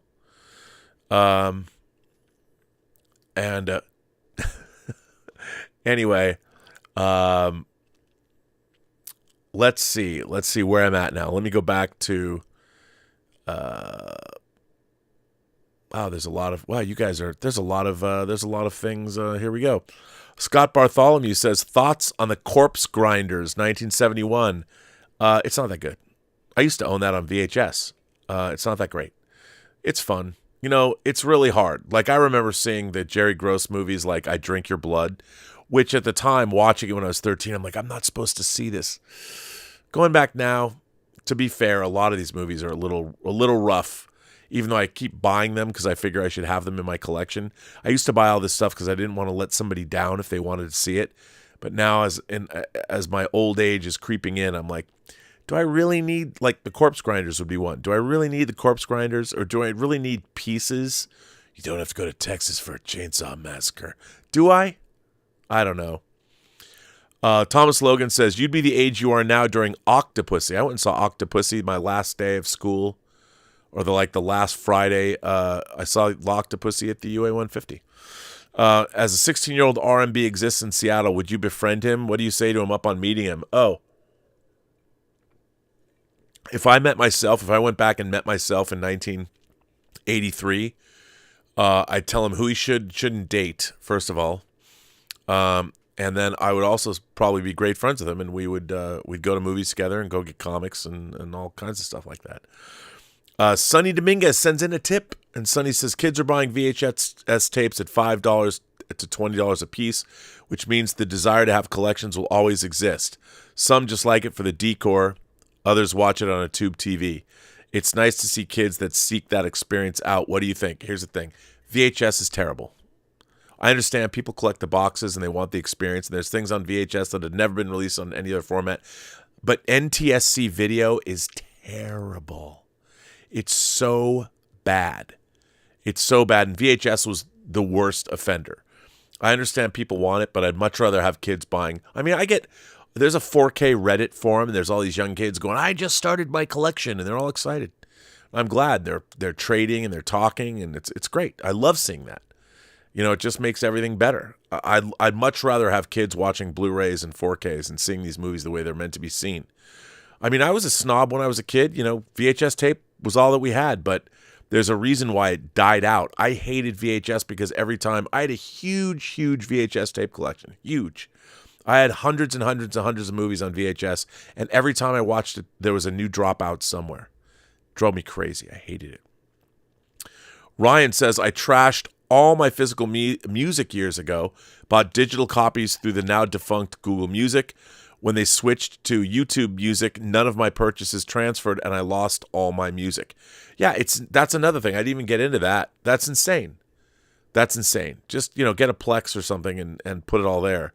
And, I got rid of a lot of CDs. I think I still have probably 1,000 CDs, probably. Most of them are soundtracks, though. But I have a lot of 80s music and a lot of soundtracks. And I've got so many friends that have if I want anything, I'm like, hey, do you have this? And they just send me the files. Tax says, 4K is what got me back into physical media after a long hiatus. While it was very easy to download Blu-ray films and store on large USBs. That's okay. 4K films are 100 to 120 gigabytes on average, and it made more sense to just buy them. Sad more people don't appreciate them. I know. Well, the best 4K discs are incredible. I mean, you go back and you look at that Apocalypse Now. I have some of my favorite movies on 4K, and whether it's 2001, whether it's Apocalypse Now. I mean, my God, I was just they're not in Dolby Vision. They're only in HDR, but I was thoroughly enjoying going through my box set of Christopher Nolan movies. Just throwing them on. And I hadn't seen The Prestige in a while. I watched The Prestige. I watched Inception. I watched Dunkirk. I watched Interstellar, all in 4K. Just because I had them, and I'm like, I like these. This Christopher Nolan guy's got potential. Wonder where he's going to go next. Thomas Logan says, Coward Rousseau blocks anyone who disagrees with him. Oh, come on now. Look, I have to tell you, I have thoughts on this.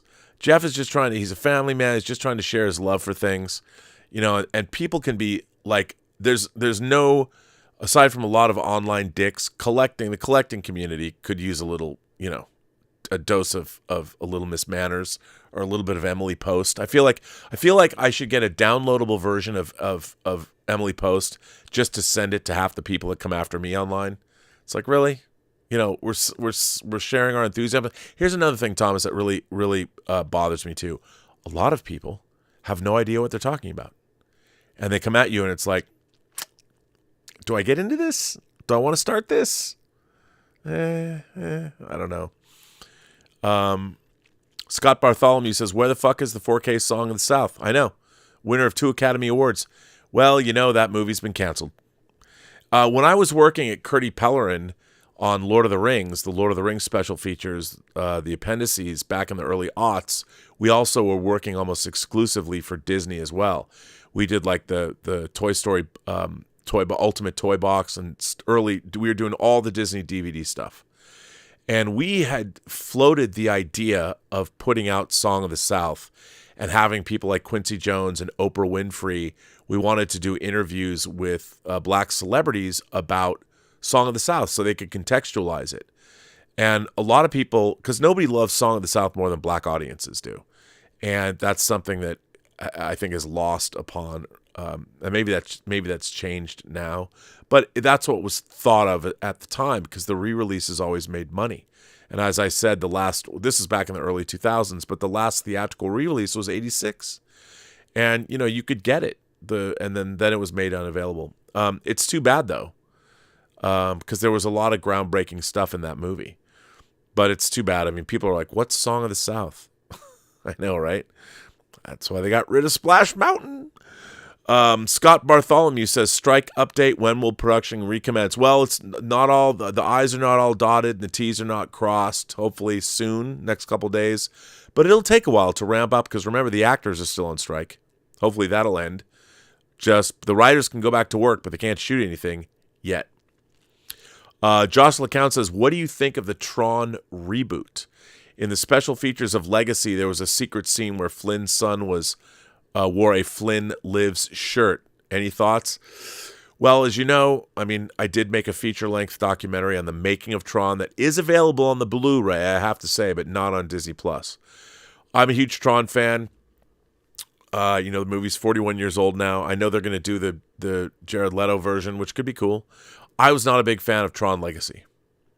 And I thought, while I think that there's a lot of great stuff in it, and the Daft Punk soundtrack is an all-timer, I think the real problem with Tron Legacy is it had nothing to say about our newly digital age. I mean, in 82, when Tron was made, to anthropomorphize computer programs was rather silly.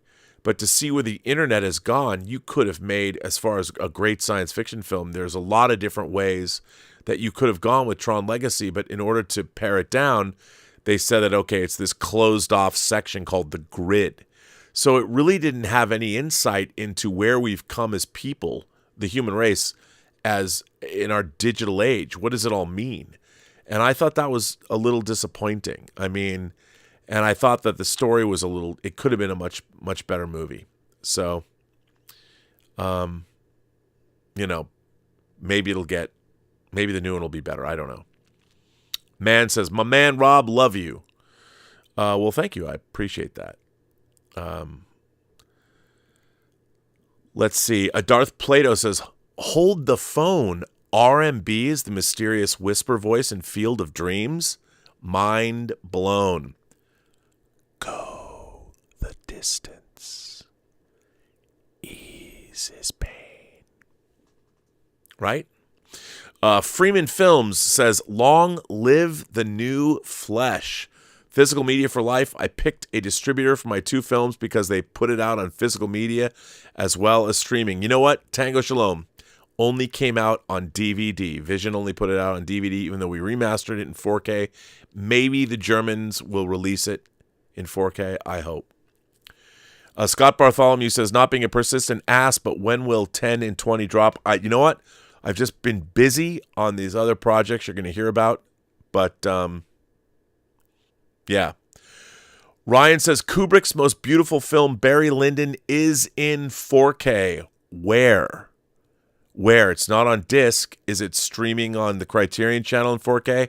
As far as I know, they did a 4K remaster, and yeah, it does look good, but it's not available in 4K yet, not on physical media, unless there's a crazy German media book, but I don't think there is.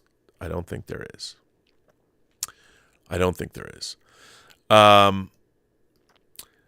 So I've got some letters. I got some good letters, to change the tenor of the conversation. Let's go to letters, shall we? I just showed a bunch of things. I hope I didn't get anything weird that you just saw. What did you just see in my inbox? I don't know. Oh, payment declined. What was that from? I don't know what that is. And why it was declined. Let's see, where are the letters? Let's find the letters. Because there's a couple of good ones. Let's start out. Now, I haven't watched Ahsoka tonight yet. I'll watch it later. But Undead Sick, our friend from Holland, writes in. This is a pretty good letter. I read half of it. Dear Robert, today I wanted to continue our discussion about Star Wars. So here goes. Let me start again with pulling up the quote from Frank Miller that I mentioned because it is valid for the conversation, and to me it says a lot about Star Wars at this point. This is Frank Miller, creator of Dark Knight Returns. People are asking questions now about who puts air in the tires of the Batmobile. Saying on Batman, that was Frank Miller's question. I will once again say this. No one. It's a fictional story. Nobody, at least not me, gives a damn about that. I want Batman to jump in his car, appear out of the shadows, and kick some ass. Not everything has to be overcomplicated. Now let us go back to Star Wars, and in particular Andor, because in my mind the same argument applies. So in Andor we see Cassian working in a factory which turns out to be the production line for the nuts and bolts of the Death Star. And I will ask the same question again. Why do we need to know this? Like I said on Sunday, before Andor, nobody, at least that I know, wondered about how the Death Star was built. It was the Empire's super weapon that can destroy planets, and we needed to stop it. Okay, cool. That's all I need to know. Everyone has the proper information and understands what's going on. The same goes for me personally with the Empire. I don't care about the inside machinations of the Empire itself. And you brought up that the Sith and the Jedi represent us. That is such a weird quote for me, and maybe you didn't mean it that way, but it reminds me of one of the lines from Rise of Skywalker, which was, choose a side, which is such an insulting line for me, because choose a side implies you can be a Sith on purpose. And to me, growing up, we knew the Sith were bad. They were modeled after Nazis. Okay, I've got so much to say about this. But just because we have Nazis in real life doesn't mean we should let them be acceptable. And to me, that's a dangerous threshold because it allows for the fandom to say, hey, I'm a Sith. It allows for the fans to say that, and we should all want to be a Jedi. And the same applies for Andor trying to create sympathy for the Empire. At the end of the day, it's not science fiction, it's science fantasy. So I will make the argument again. Andor is looking at Star Wars through a completely different lens because it's answering questions that no one has ever asked before. I could also debate as to why I disagree with you on the Jedi and the Force, but then this letter would be 1,000 words. So therein lies the end of my rant, Rob. Any further thoughts? Greetings from Holland, Undead Sick. Undead Sick, you have been a watcher of this channel for a very long time, and I've always been a fan of yours. But in the case of this letter, I disagree vehemently with every single thing you've written here. Just so you know. You are asking, first of all, we imagination connoisseurs, and I include you in this, sir. Or wait a minute. Let me just say, I will just say, I will, and you are included in this. I'll drop the sir. Apologies. So anyway, here's what I would say about this. All of us want to know these questions. Like, when you see the Death Star for the first time, dun, dun, dun, dun, and you see the Star Destroyer fly to the Death Star, one of the first things I thought of as a 10-year-old was, how'd they build that? And in Return of the Jedi, we see an unfinished Death Star. And if you read Catalyst, that book about Jyn Erso's dad, you know that the Geonosians built the Death Star. I mean, of course you want to know how the Death Star was built.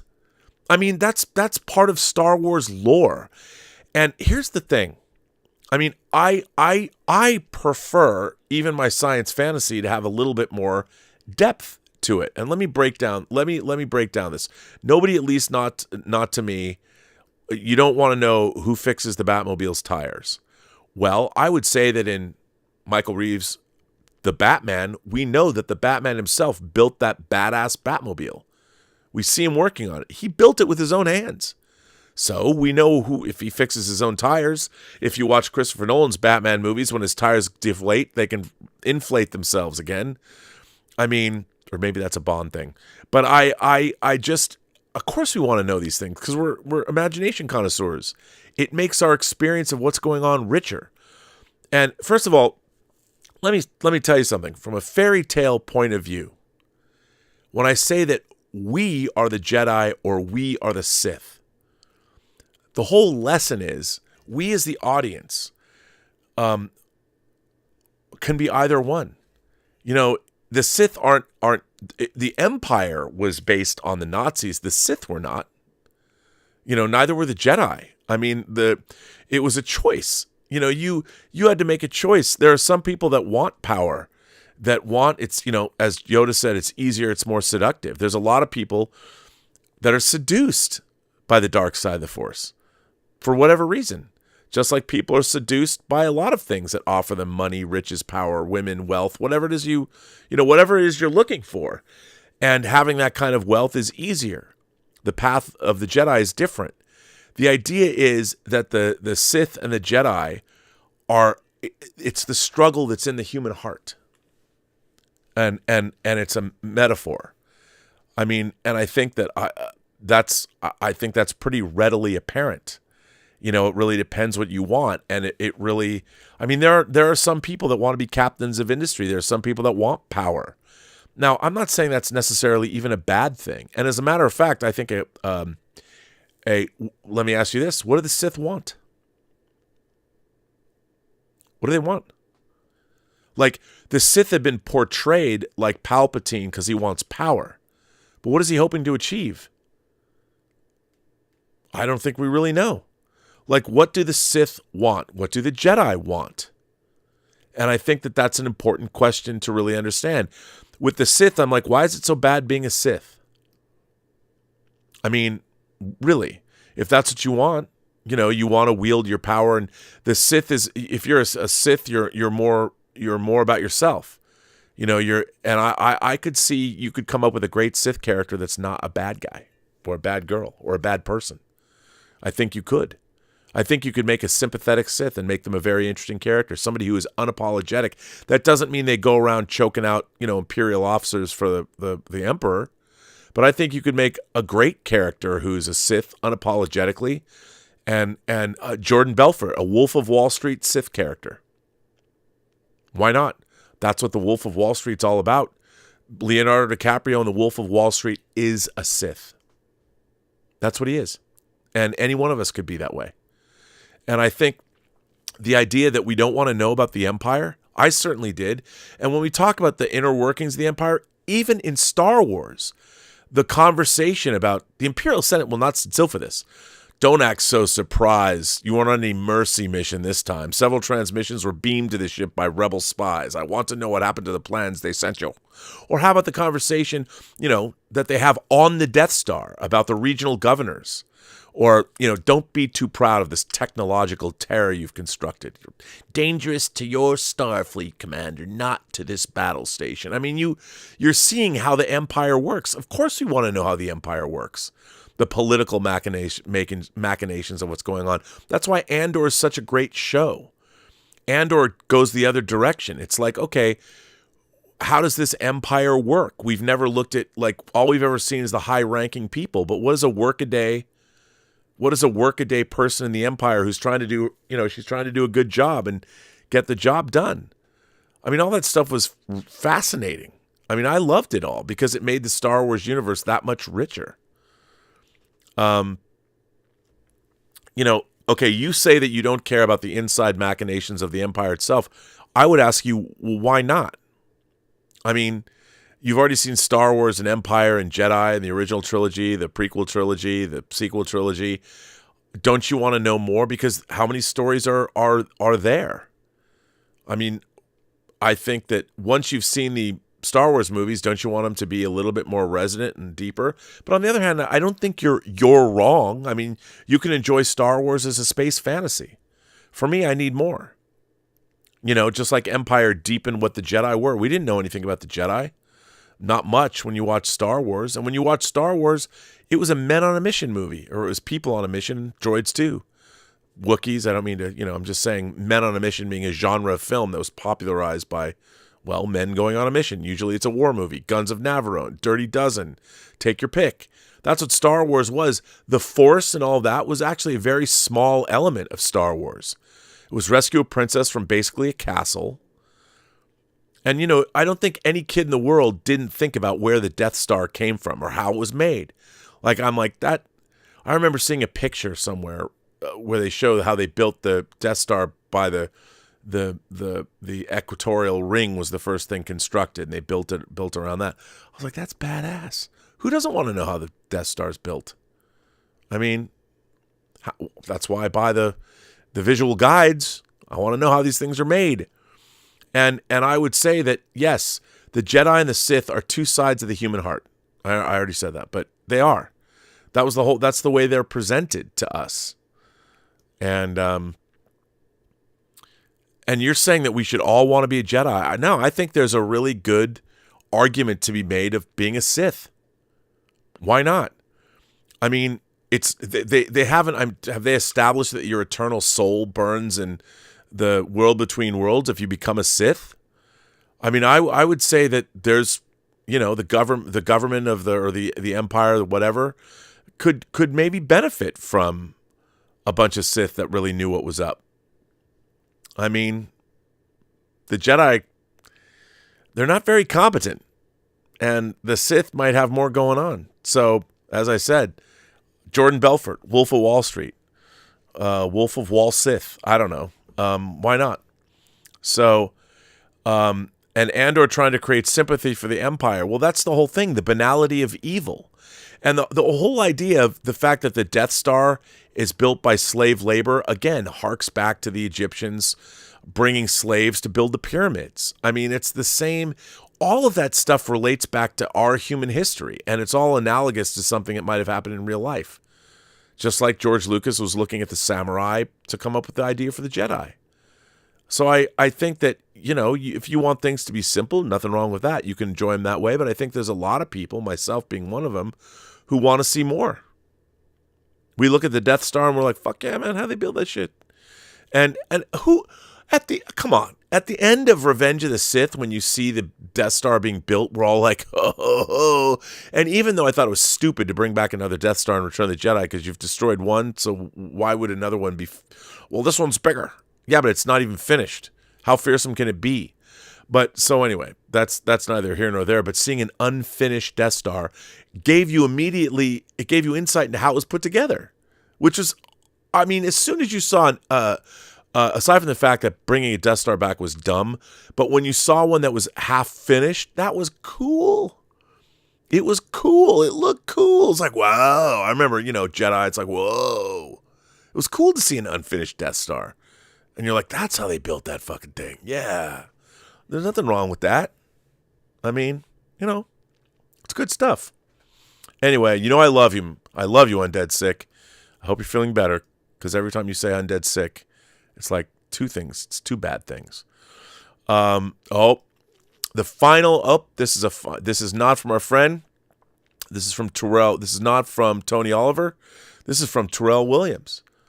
Where are all the new filmmakers? I have an answer. Uh-oh. I said we were going to put this one to bed, but Terrell, since you wrote this, I'm going to read it. This is the ongoing saga of the Where Are New Filmmakers beef that I have with Tony Oliver, but this is someone else weighing in. Hello, Rob. This is written today, September 26, 2023. I hope your day was productive and filled with many rewards. It was, actually, to be honest. So making Hollywood blockbuster movies is hard, huh? Of course it is, my friend. If it were super easy, me, myself, and I would be making empowering films this very day, laugh out loud. Rob, you asked a question, where are the new filmmakers? I would like to provide a solid answer to you and your questions. The 90% who give up becoming filmmakers simply don't fully understand the science of the motion picture industry. Along with the 5 cinema components: 1, business, economics, and logistics; 2, political agendas and manipulations; 3, indecent compromises; 4, making the best professional connections and trusting the right people; and 5, embracing rejection. That was quite a list, and I love it. I hope this makes sense. Now, I would never discourage anyone from pursuing their Hollywood dreams. I would just encourage them to think practical and do the in-depth research. I would also add that one can always get a respectable job at the U.S. Post Office and make a great living. But that's just me. Allow me to address the letter from the disgruntled Tony Oliver. He should utilize all that toxic energy to generate some stamina and make his first film, and later a second one, and then finally a third. If he wants to be a part of the 10% who triumphantly succeed on every cinematic level, he needs to man up, stop wasting valuable time, and roll that IMAX camera. I challenge Tony Oliver to learn from the great directors like Oscar Micheaux, Cecil B. DeMille, Franklin J. Shafter, and George Lucas, and become greater. Enough said. No worries, Rob. I believe tomorrow's new filmmakers are on the horizon. Thanks for reading my future letters. And remember, when E.F. Hutton talks, people listen. That from Terrell Williams. Terrell, I like these names. Your names, Terrell, because it reminds me, of course, Captain Terrell. I don't mean I want your fate to be Captain Terrell's fate as well, but Terrell Williams is a cool name, and I will read all your future letters. So keep sending them in. This one comes from Tracy Hudson, our friend Tracy Hudson. And let's see. Tracy says, "Hi, Rob. I'm just asking for a little bit of advice. Although I'm currently living in a village at the moment, I've lived in towns and cities where it's been very multicultural. My nan used to babysit for a Chinese family. She loved kids. Mum's auntie married a black American during the 1960s. My first crush was a gay man, gorgeous looking with blonde hair and very tan. There's a guy I really admire. He's like an Indiana Jones. He went to China. He was one of my teachers, and he's gay. I've always been told that when you're writing a book, you draw upon the world you know. I have to make friends wear ladies' clothes, and I have friends who wears ladies' clothes and puts on better makeup than I do. I have another friend who I went to uni with, and he's been gay and bi. I've met all types of people in Manchester and Liverpool. Men wearing ladies' clothes is nothing new to me. I went out with a famous male music star and was asked out by a very well-known actress. I was made up that she found me attractive, but I had to say I'm not interested. But I was very flattered. One of my favorite books is the short story Breakfast at Tiffany's by Truman Capote. I like the movie too, but I love the book more. The way he describes his world, the apartment he lives in New York, the people he meets, and away, and at not such a grand scale, it reminds me of F. Scott Fitzgerald's The Great Gatsby, which might sound weird to you. Both books describe the world they know at that time. My inspiration is coming from people and the world I have lived in. It's not based on me. I worry that my characters being diverse, that I'm writing for political reasons, or that I'm trying to push an agenda. I don't care what people say about me. I've been working on this book for over 10 years before the word woke was even invented. I stopped for some time when my parents died, one after the other. I'm sorry to hear that. Especially as I used to talk through my ideas with my mom. It was a very difficult time. I want to keep my characters as they are, which is why I'm hoping to publish it through the indie channels. However, if I was to go mainstream, get an agent, I actually know of one, do you think I would have to change the characters in my story? If I had to, then I'm sticking to indie publishing.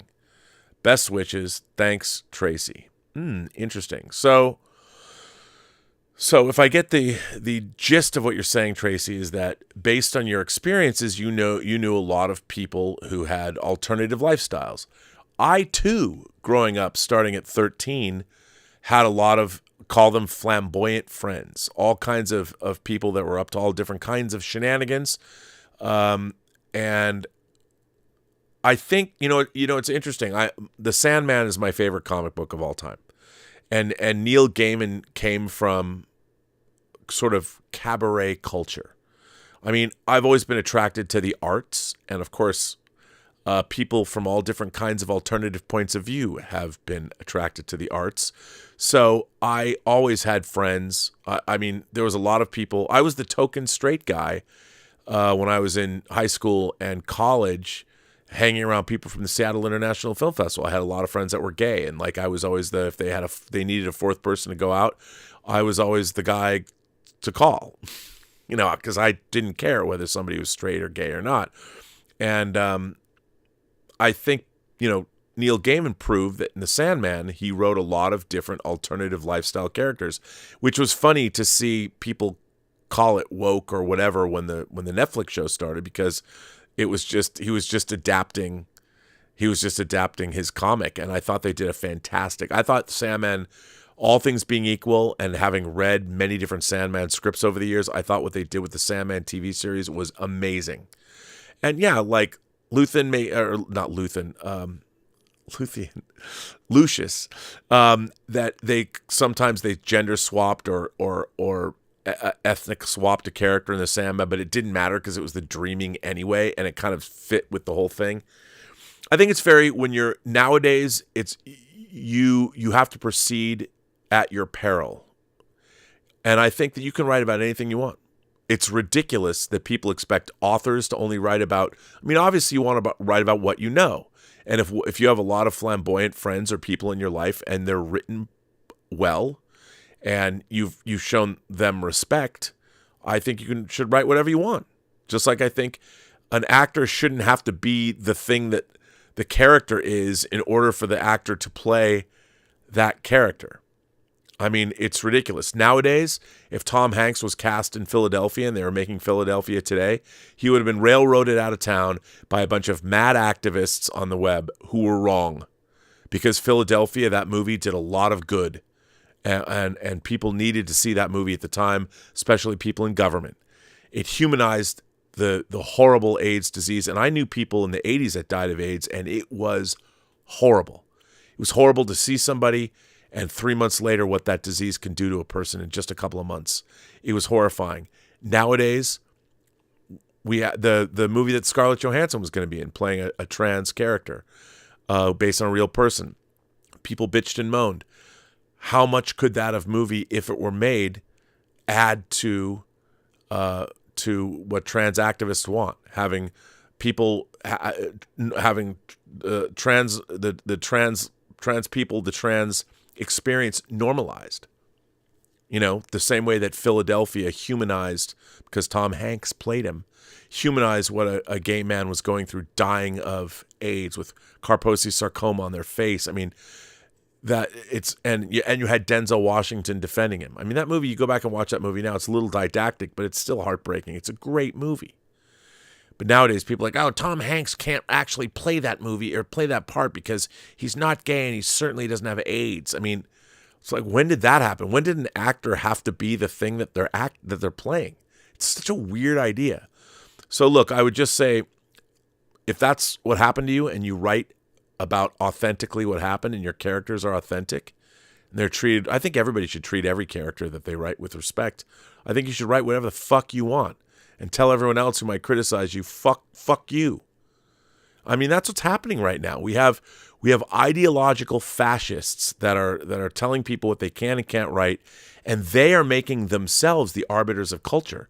And if they were like these incredibly learned PhDs and they had all this incredible experience, no, they're using their moment in the sun to bully and abuse other people, all under the umbrella of fighting for rights. It's wrong what they're doing, and it's not helping anybody. I think some of the portrayals that Neil Gaiman produced in his Sandman comic beginning in the late 80s have been very beneficial. I remember reading Mike Grell's John Sable, and there was a gay character in that. And I love that character. And I was surprised it was in that comic because it seemed a little out of place. But when you start reading the comic, it wasn't. So characters that are well drawn, that are rich, that are honest, and they're true to themselves. It shouldn't matter. As long as you respect your characters and the people that they are, it'll come out in your fiction. That's my advice.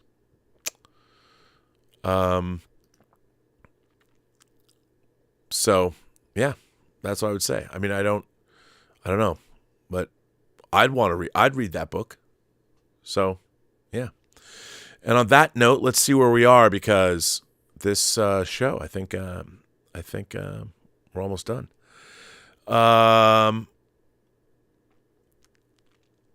Let's see, and where am I? I've got to find where am I.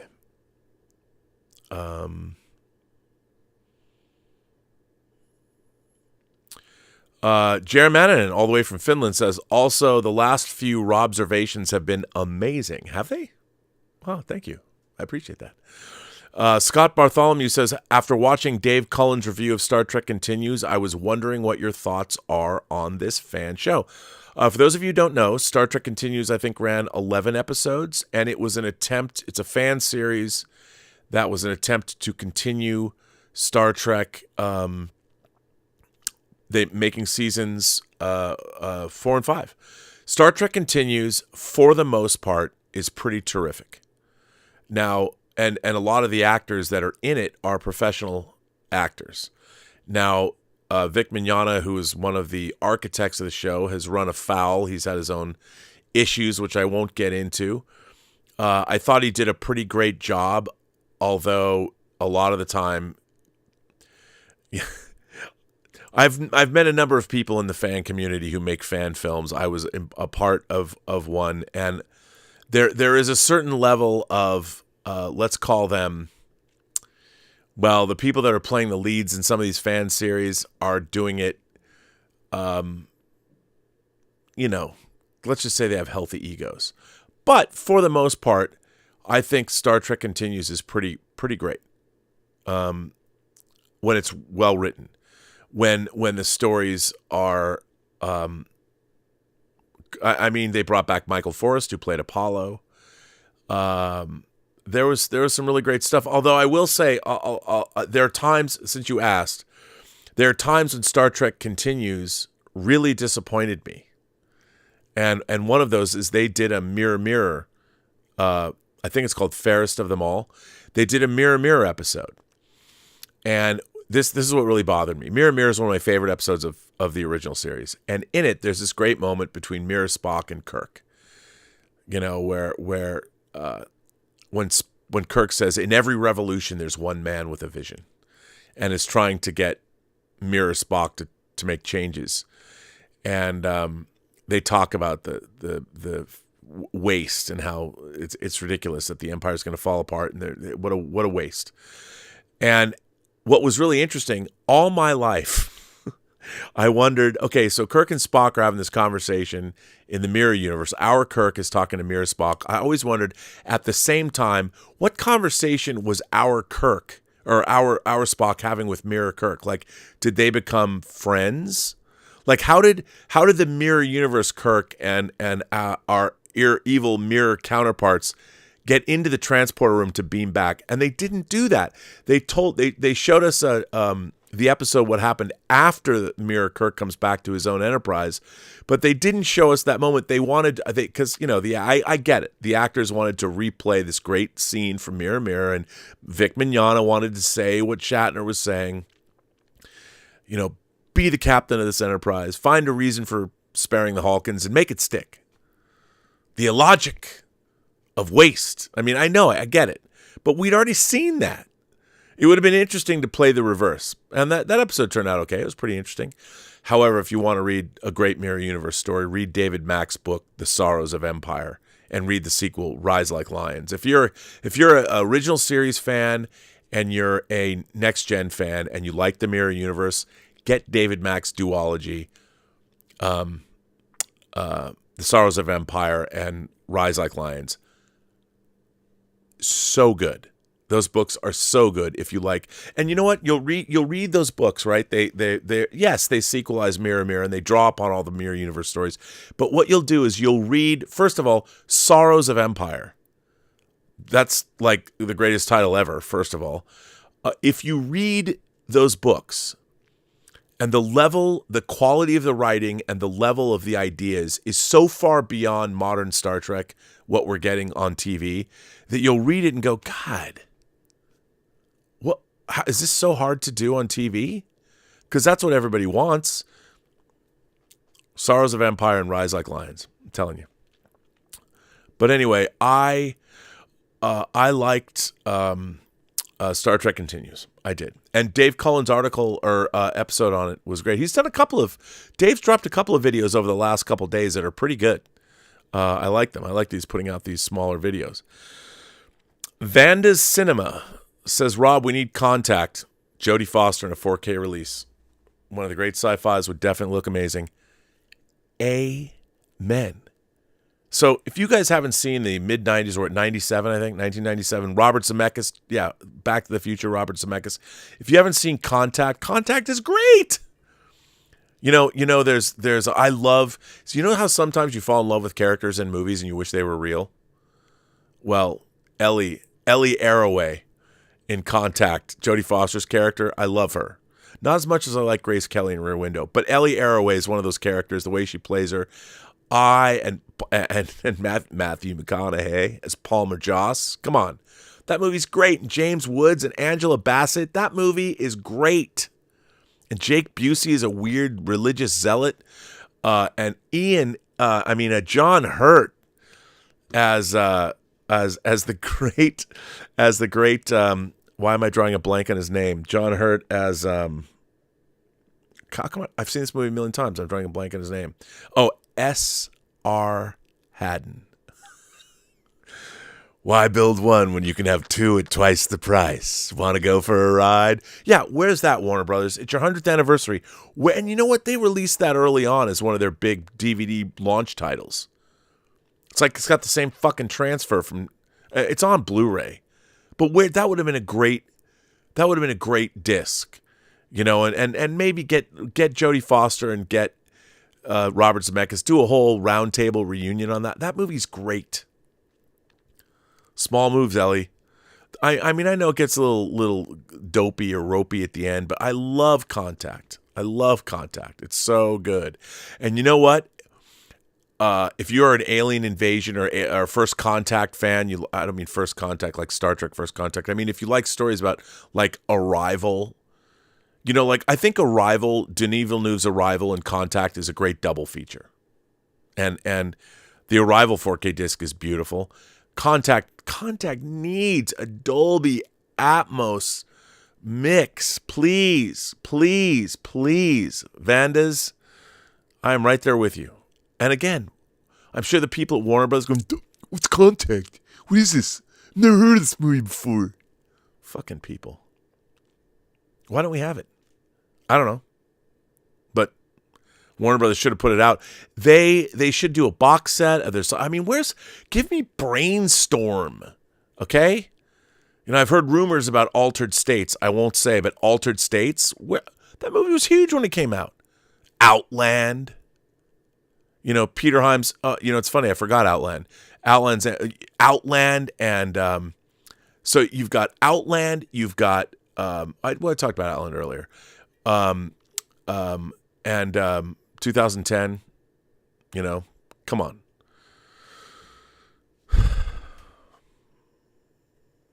Why don't we have them? They could have. They don't. Video Hunter D says, we need Midnight Metal for Halloween season, Rob. Maybe I'll talk to Dave Parker. We will. Talk to Dave Parker. I'll talk to Dave. I'll see what I can do. I'll see if I can get him to come back. But listen, on that note, I think it's time to end this show. Mic drop, First Minister of Nerddom says, Rob, do an entire show in that voice. I don't know if I could do an entire show in this voice. I don't know. Do any of you remember the Joe Dante directed episode of The Twilight Zone from the mid-'80s, The Shadow Man? I can do the ASMR. I am the Shadow Man, and I will never harm the person under whose bed I live. Remember that? Go watch that after we're done here. Go watch that on YouTube. Go watch The Shadow Man and go watch Night Crawlers, directed by William Friedkin. Those are two. I love the 80s Twilight Zone, at least the first 2 seasons. There was some great stuff there. On that note, I'm going to end this show as I'm babbling. I want to thank everybody for being here. You know, it's funny. I've been losing lots of subscribers. I don't know. I think people were tired of me only talking about education. Anyway, I want to thank all of you, everybody, for generously supporting this channel via super chats, tips, and memberships. By the way, we had a great member call. For those of you, it's always great to see you. I want to thank Tom Jr. Jackson for being a great moderator. I don't know who else is here, but you guys are great. Thank you for that. And I want to thank all of you guys. This is a great show. I really enjoyed it. If you want to send me a letter, they're free, postgeeksingularity.com, unless you want to write some long letter. But if it's not long, it's free.